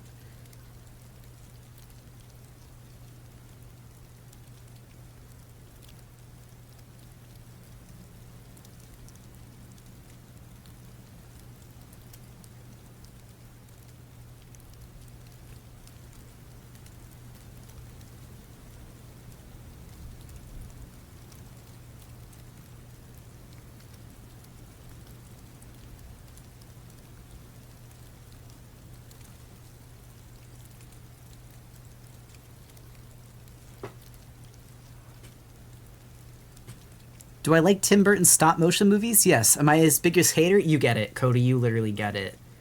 That's the thing. I love stop-motion because it's stop-motion. I also enjoyed Edward Scissorhands. I think that was a cute movie. I think that Tim Burton is like... And also, he was Beetlejuice, right? Was he Beetlejuice? He was Beetlejuice. Or was Spielberg Beetlejuice? No, it was Burton. He should stop working for Disney? No, it was Tim Burton because he just did the sequel to Beetlejuice, right? He did make Beetlejuice. Oh, but I was going to say he's addicted to being racist because he keeps justifying not putting people of color in his movies because they don't match his aesthetic, air quotes. There was this whole thing that, like, people freaked out about, like, years ago. And I remember sitting there and seeing it and go, yeah, that's something you would say. Freaked out about, like, rightfully, by the way. I have to be clear that I think the guy annoys me. Skill issue? No, literally. It's just an excuse.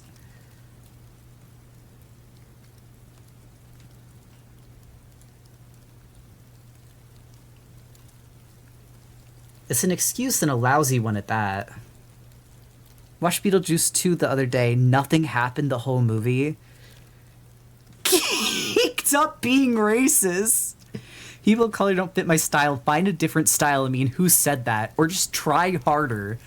First time watching your stream live. Big fan of your art. And also, yeah, Tim Burton is not great. I just, it's so goofy. Like, what the fuck do you mean? Also, really good example of how that's just absolutely not true. Jordan Peele did a stop motion movie where almost the entire main cast were people of color, and it fit in perfectly. It was almost a flawless transition into the style of stop motion that Burton has used otherwise.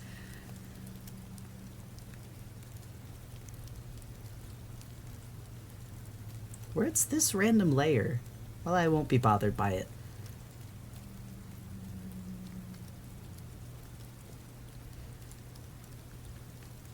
What's wrong with Tim Burton? Just racist. Like, he was caught on tape being, or caught on record being like, people of color don't fit my aesthetic, which is why I don't include them in my movies.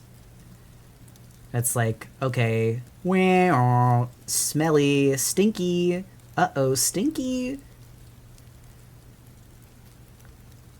This guy stinks.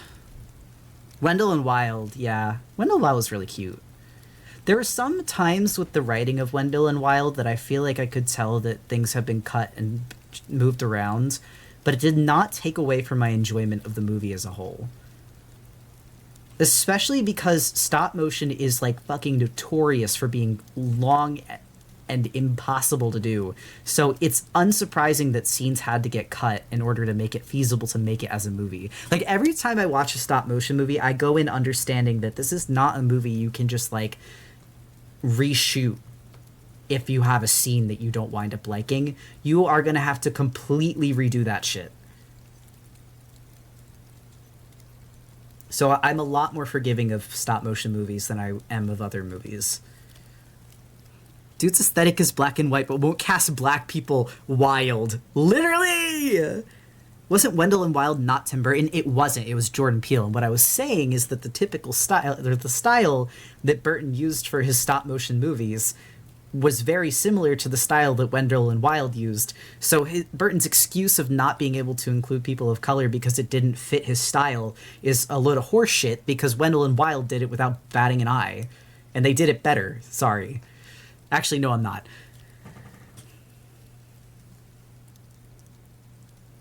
Kubo's Solo's most Tim Burton movie, sorry. We're apologizing, but we don't need to be. We can be a little evil here. It's allowed. Whenever I see stop motion, I remember the episode of iCarly where Spencer made a movie about an alien and a hamster, and someone slightly moved his characters and he had to start over, and the completed film was like 5 seconds. Yeah. Guys, I have no fucking idea where I want to put this tail. It may be over. No, it's not over.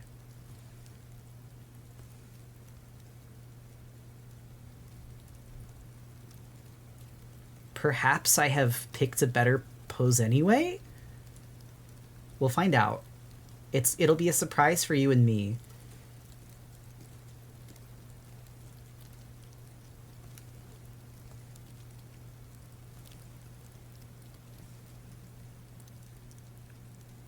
I don't think it's evil to refuse to apologize to racists. Actually, true.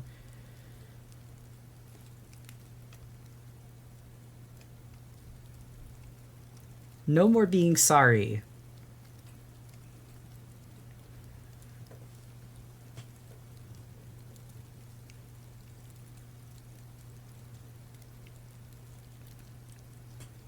Kind of like the yin-yang position? Yeah, kind of. That's sort of the vision I'm seeing for it. I think the trouble I'm running into is that the tails are not offsetting each other's weight enough properly anymore.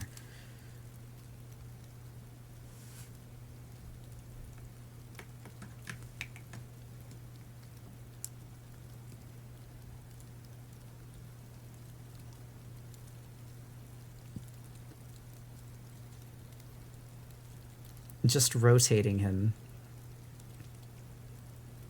Get rotated, idiot.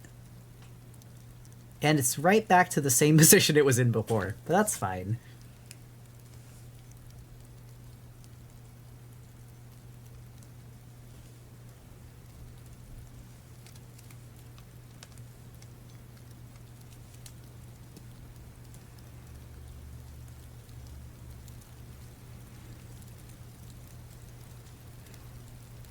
Ah!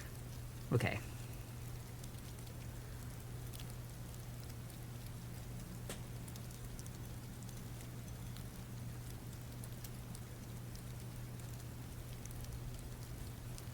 Sorry this is off topic, but does your daughter have a silky furry stand in There's a Meme I Just Gotta Draw? A silly little furry stand-in. Oh! Like a character. So she likes wolves. If you can literally just draw a really tall wolf in glasses and that will cover it. I was so confused. You had me standing at my computer, head twisted to the side like a dog.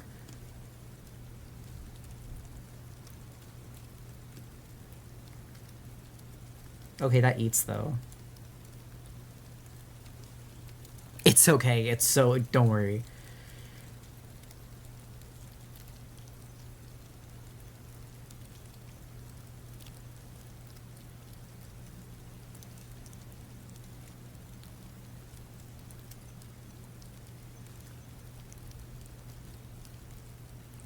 Rachel Wendell Wild.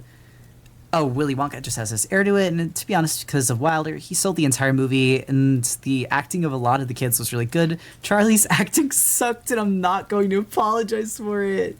He was kind of just... I mean, that's the other thing, is that, like, they were all just little kids, so, like, they weren't perfect actors, but I guess that kind of adds to it in a way.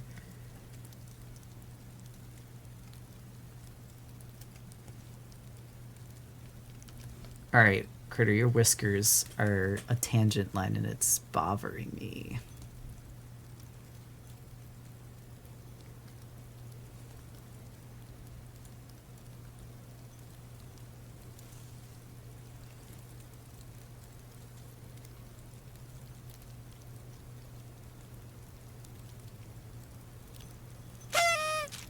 Hat.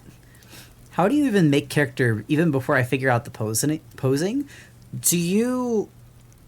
Sometimes it's okay not to have a character design because you can practice by drawing someone else's character first. But if you want to get into character design, that is a whole entire separate beast that I will not be covering tonight.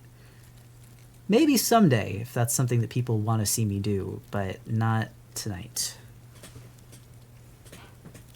Party horn.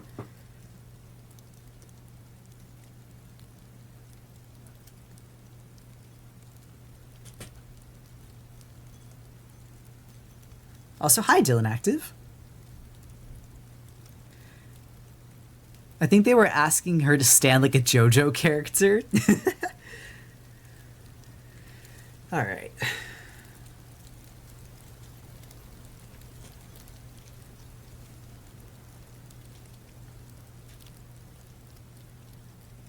Bro, help. Why did the pose look bad?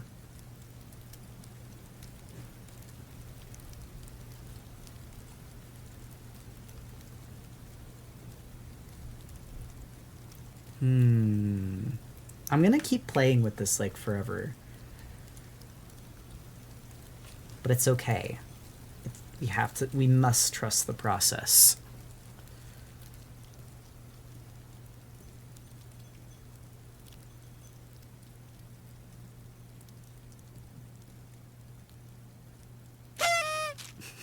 party horn.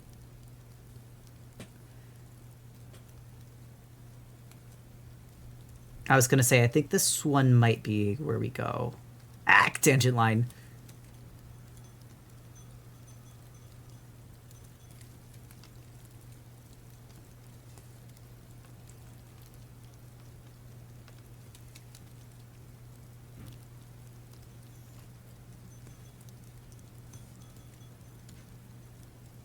Oh wait, this is for other layers? No? Ah, I see.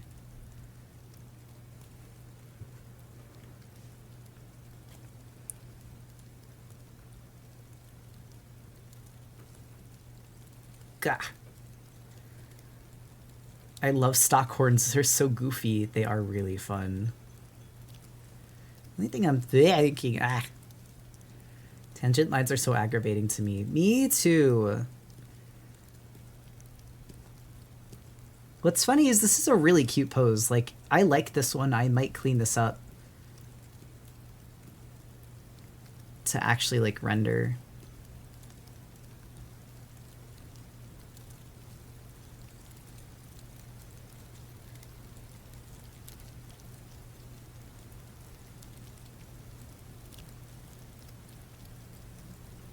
And then it's like, comes back down around to base at the tail. Yes.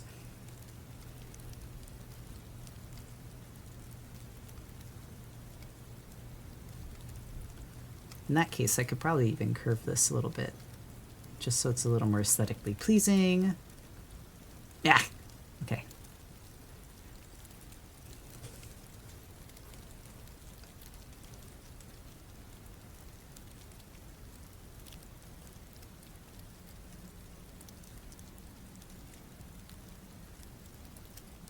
And now, really easy, simple way of doing this, because I'm lazy.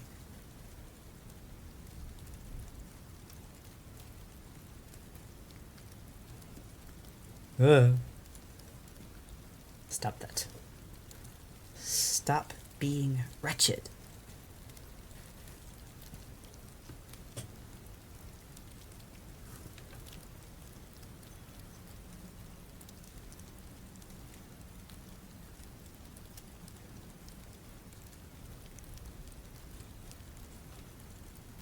What's funny is I'm also not liking the tail placement here. Smiles.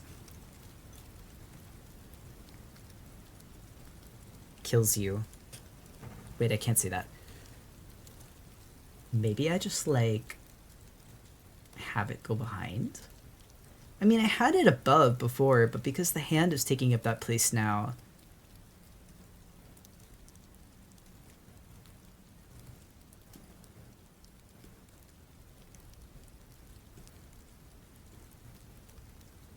I guess it could be more like this.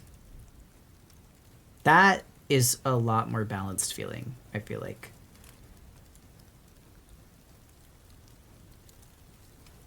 And all it took was like 3 little line movements.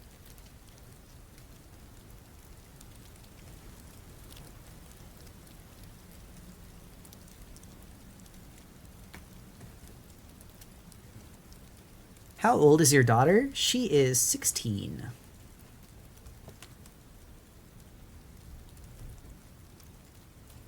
Okay. Can't get like wizard beard scratch.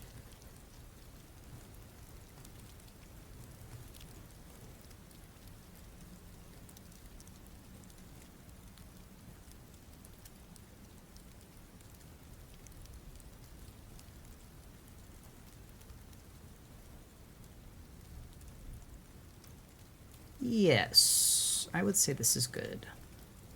Just trying to make sure the foreshortening is coming through. And part of that is really the line weight here of the tail. I think, too, it's actually got to be thicker around...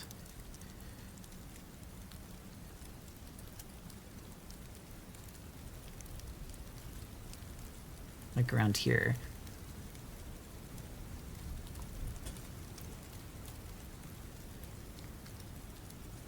I love that the snow sounds just keep getting louder in the background, like it's getting closer.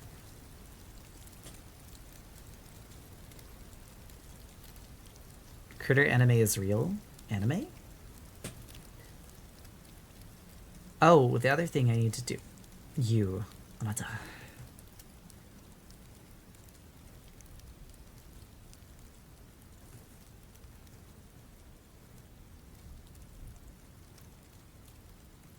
There you go. Again, I love that brush super crisp texture. Thank you. Okay, now can get rid of this. Or selected layers. Ba ba ba ba. We're gonna do the drop shadow. And something else to help with the depth of things. So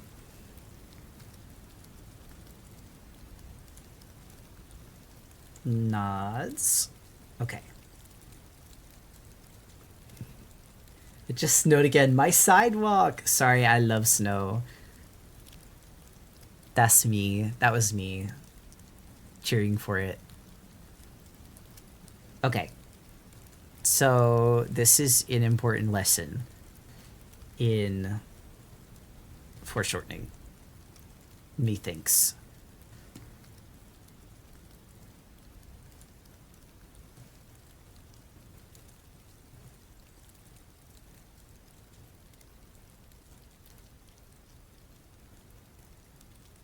While we're not going to do color, I'm going to show a little bit of how you can use lighting to your advantage.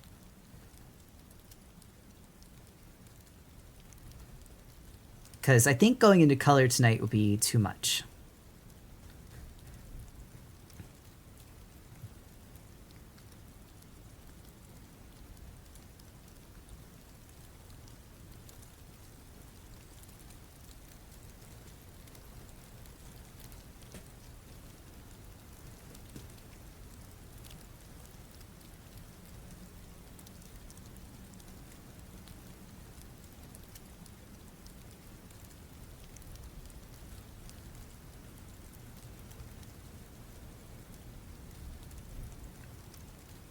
Yeah. Okay, okay, okay.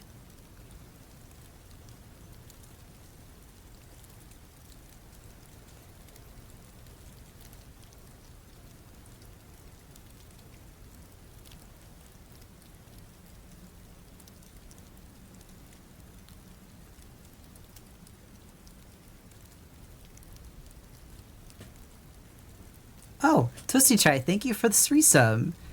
Also, Nova Jewel, hello, welcome in. Skits in here like a baseball player stealing home. Hi, everybody, just got off work. 10 months, yeah! Also, for reference and part of why I'm so quiet, I am doing a little demo night on how to do more lively poses. And right now, I'm showing how light can add to the depth of a pose, even if you don't do a bunch of shading. It's very simple stuff like this can help.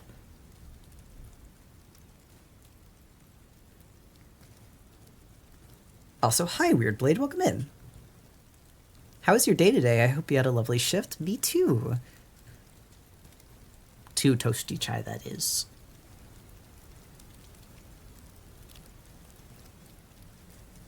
There's an Among Us? Yes, you can give me funny hats.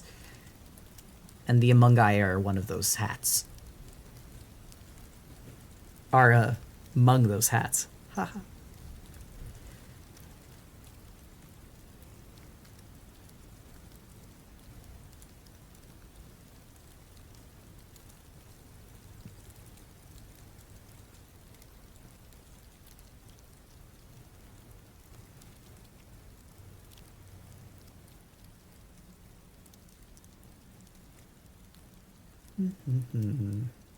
Okay, I just wanted to make sure I got the whiskers so that it's clear they're in the front. And then... will this stream be available to rewatch later? I don't have the time to watch the full thing. It will. So I'm going to upload the VOD tomorrow onto either tomorrow or sometime later this week to my VODs YouTube channel, which you can see here.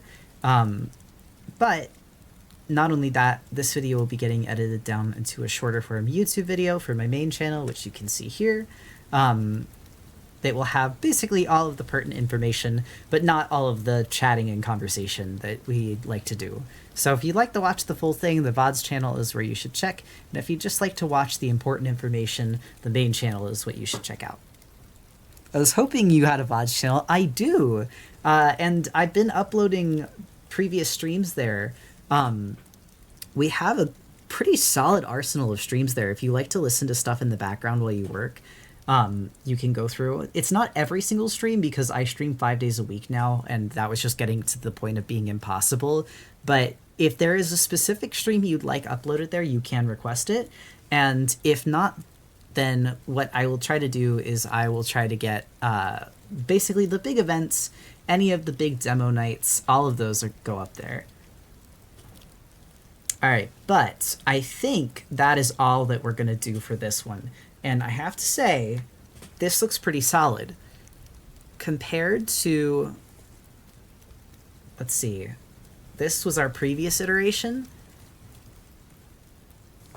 So the same pose with a little foreshortening, and I did change the positioning of the tails, but like already you're kind of starting to get some of the depth from this pose. I love how the color is darker as it gets closer. Yeah, and you can do either, but I find that darkness as it comes closer kind of implies a distance that light doesn't. It works either way, though.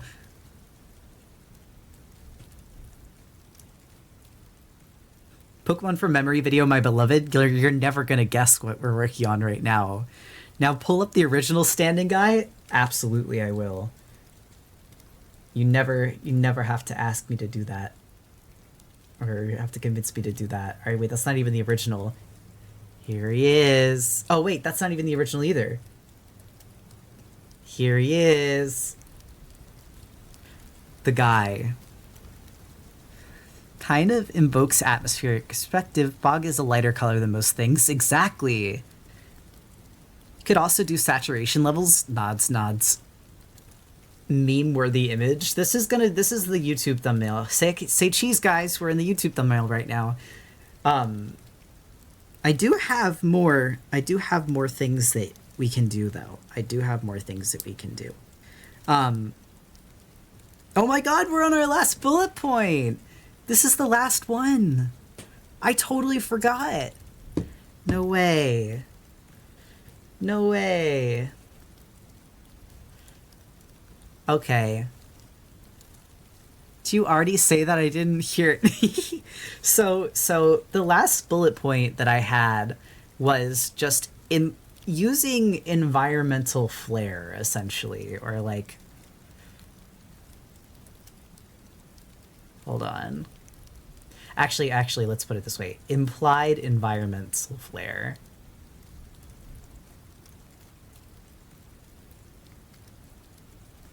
There's an N. Okay. And this sounds a little confusing, but bear with me here.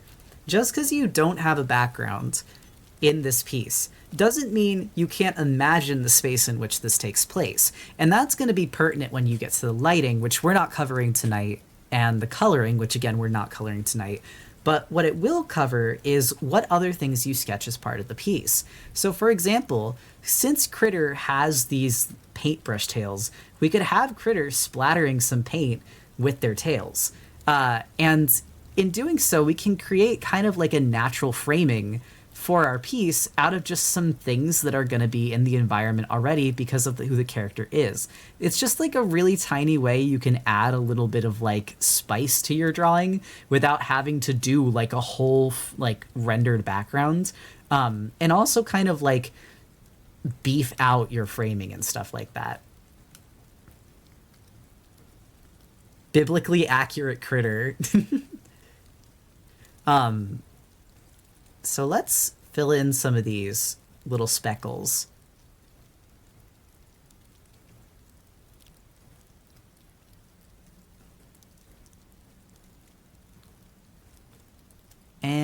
And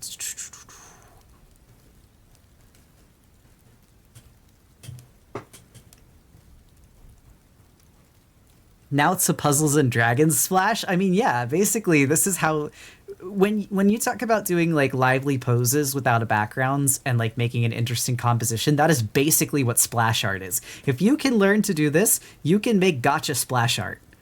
Congratulations, you're hireable to like every gotcha game company ever now. Which I've only done once. I've done splash art for something like one time. Ah. Have you ever made a critter Pokemon card? I actually have made a piece that was like meant to be like that, but I think I think the end segment of my studying Pokemon cards, like my final training arc for studying Pokemon cards to enter the Pokemon card contest, is I'm gonna make a fake critter card. Both because I want it and I'd want to have it myself, but also because I think it'll be a real testament to like my ability to make a convincing piece. For our mobile game, yeah, it wasn't used in the mobile game. It was just a commission of their characters. It was Aether Gazer, I think.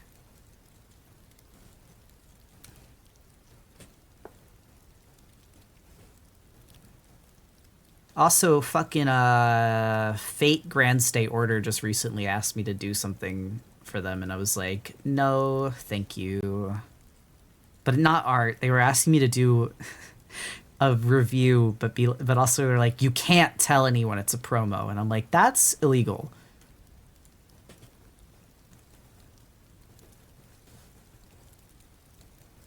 Oh, gotta scroll up. Oh my god, I genuinely got startled when I saw the posture check redeem. Yes, yes, everyone Yeah, the Fate franchise.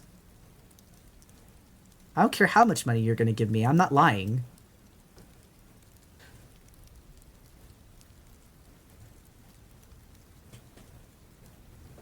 Exposing them for crimes on live air. OMG, the drama, the intrigue. I'm not gonna lie. It's illegal.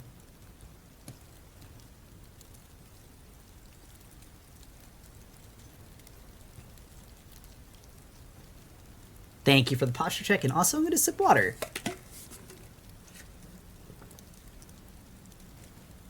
I mean, that's how I feel about, like, yes, would promo money be nice? 100%. It would make me a little less nervous about my paycheck. It would be a little more financially insecure. I would be a little less financially insecure. But, like, at what cost? My dignity? Lying to my audience, who I am here to both entertain and, like, betray the... Like, that'd just feel like betraying your trust.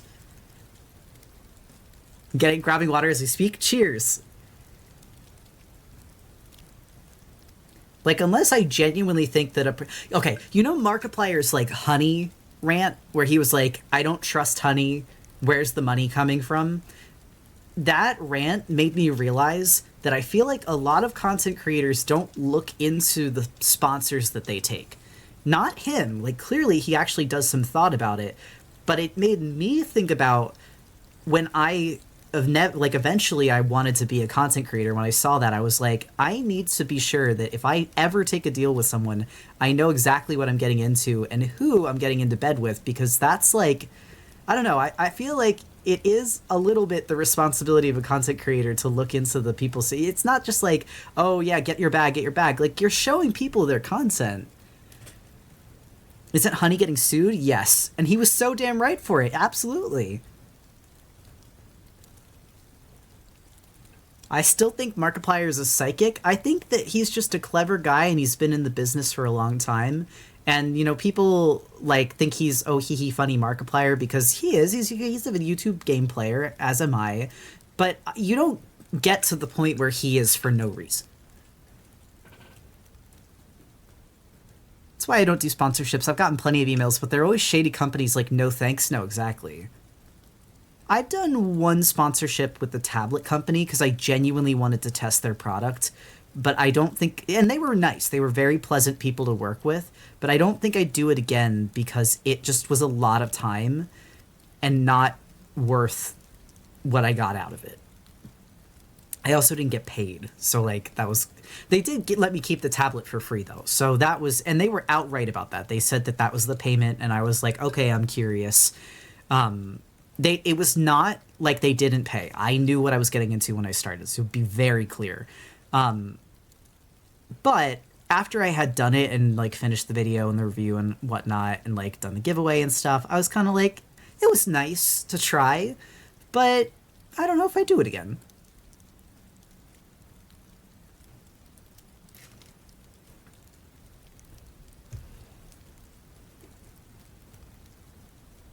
If any company were to offer to sponsor me, it would have to be one that I actually use. If Wacom reached out and was like, will you do a sponsorship? Yes, I've used a Wacom tablet since I was 10 fucking years old. I have used every tablet that you can possibly think of and have come crawling back to Wacom every single time, regardless of whether I like it or not.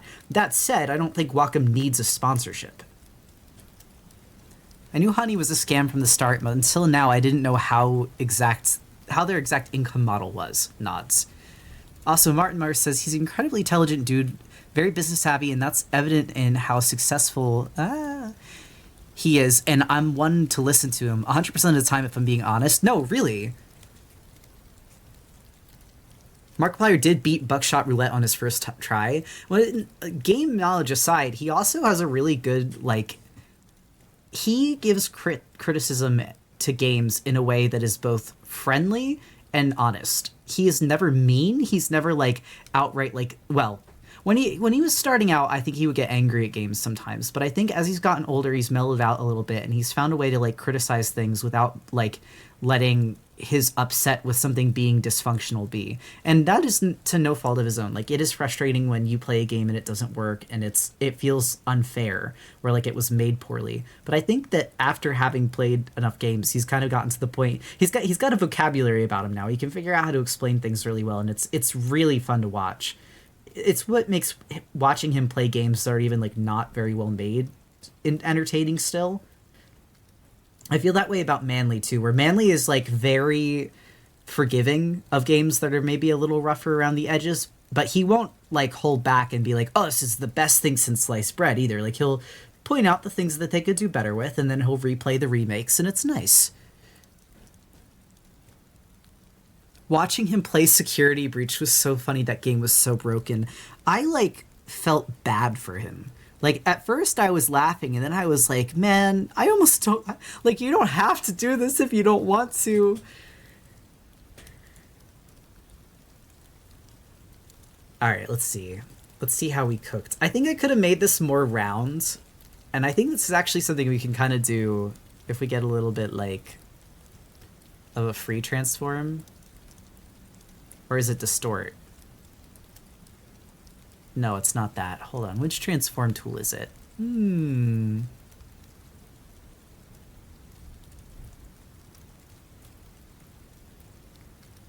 I know it's one of them.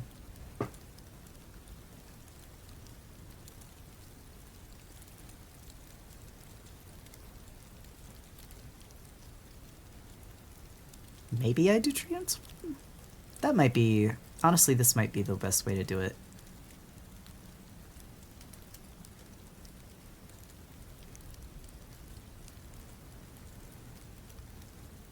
Actually, I'm also going to make this go out of the way so I can see my full canvas.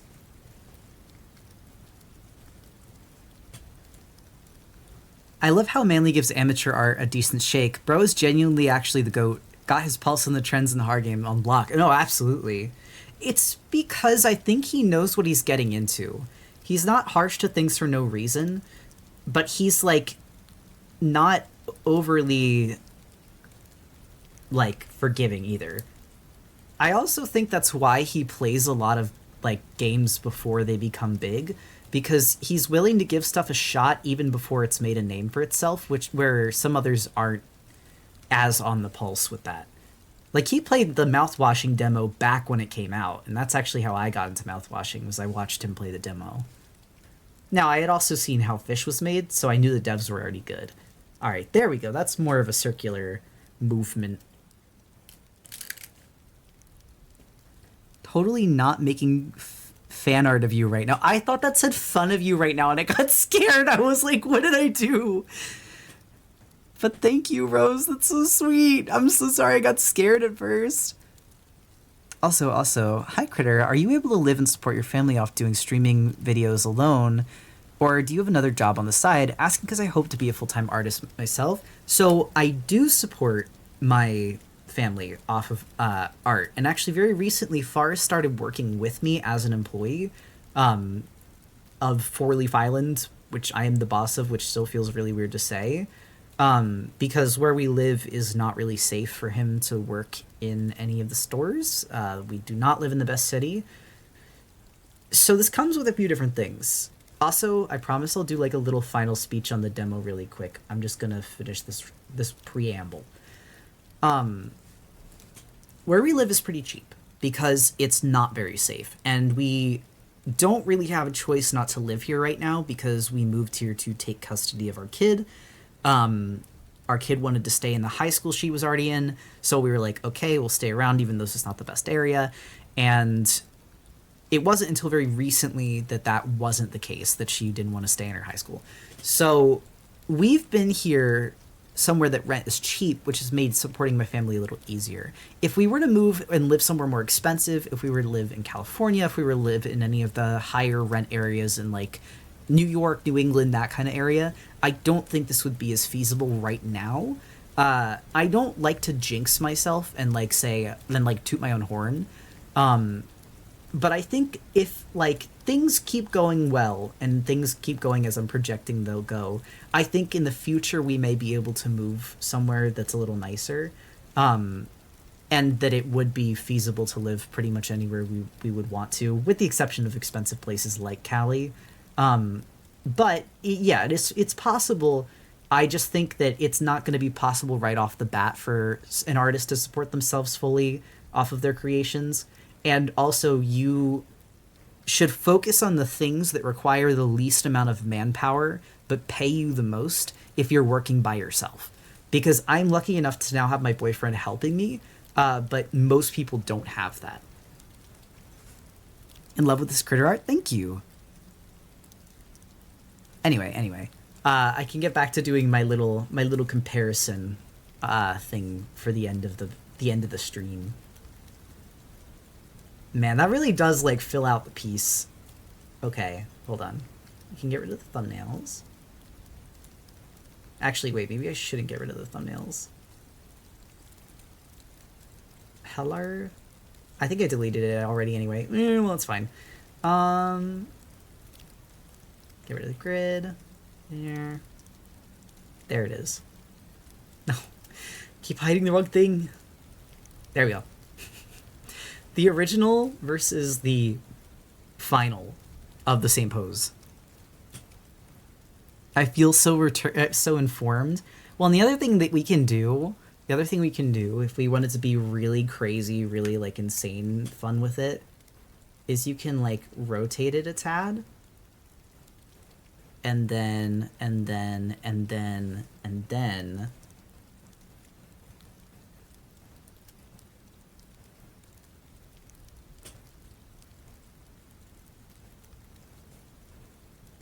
do something like this. But that takes away some of the paint splatter, which I don't love as much. Something like this could be fun though. Hold on.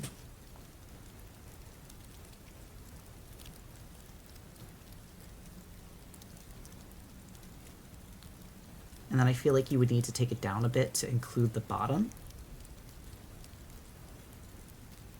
But that could be interesting. Or you could crop... Meh. No, I think if you crop it to not have the tails, it would be funky. But there's a lot of ways that you can play with cropping. I honestly think that that looks fine as it is, though.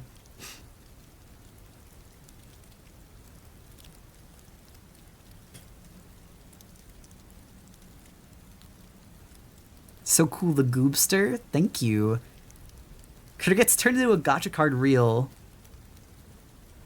How many critters are there? Critters. It's kind of funny. That's kind of funny. Anyway, yeah. That was my poses demo. My cool poses demo. this should be up on YouTube this week. And if it's not up on YouTube this week, it'll be up next week. I just probably have to go in. Now Andy's going to edit the short version. I just mean for the VOD. I don't think there should be much I have to do for the VOD, but it depends. I think I have something else that I can upload tomorrow anyway.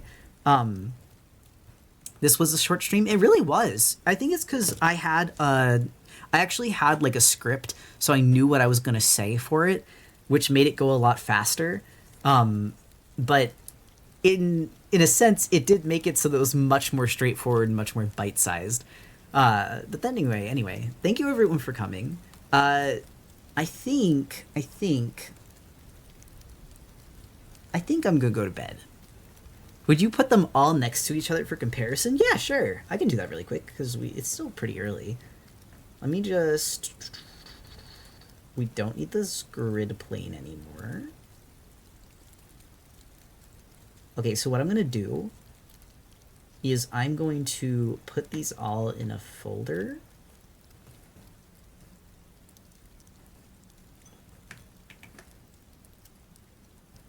And keep aspect ratio, and we're going to shrink them so they're easier to put all on the same canvas. Yeah. The original.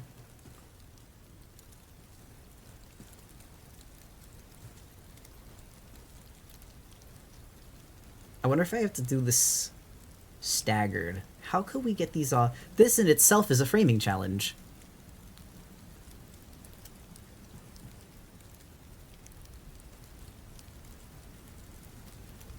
And then this will go here. And then this one.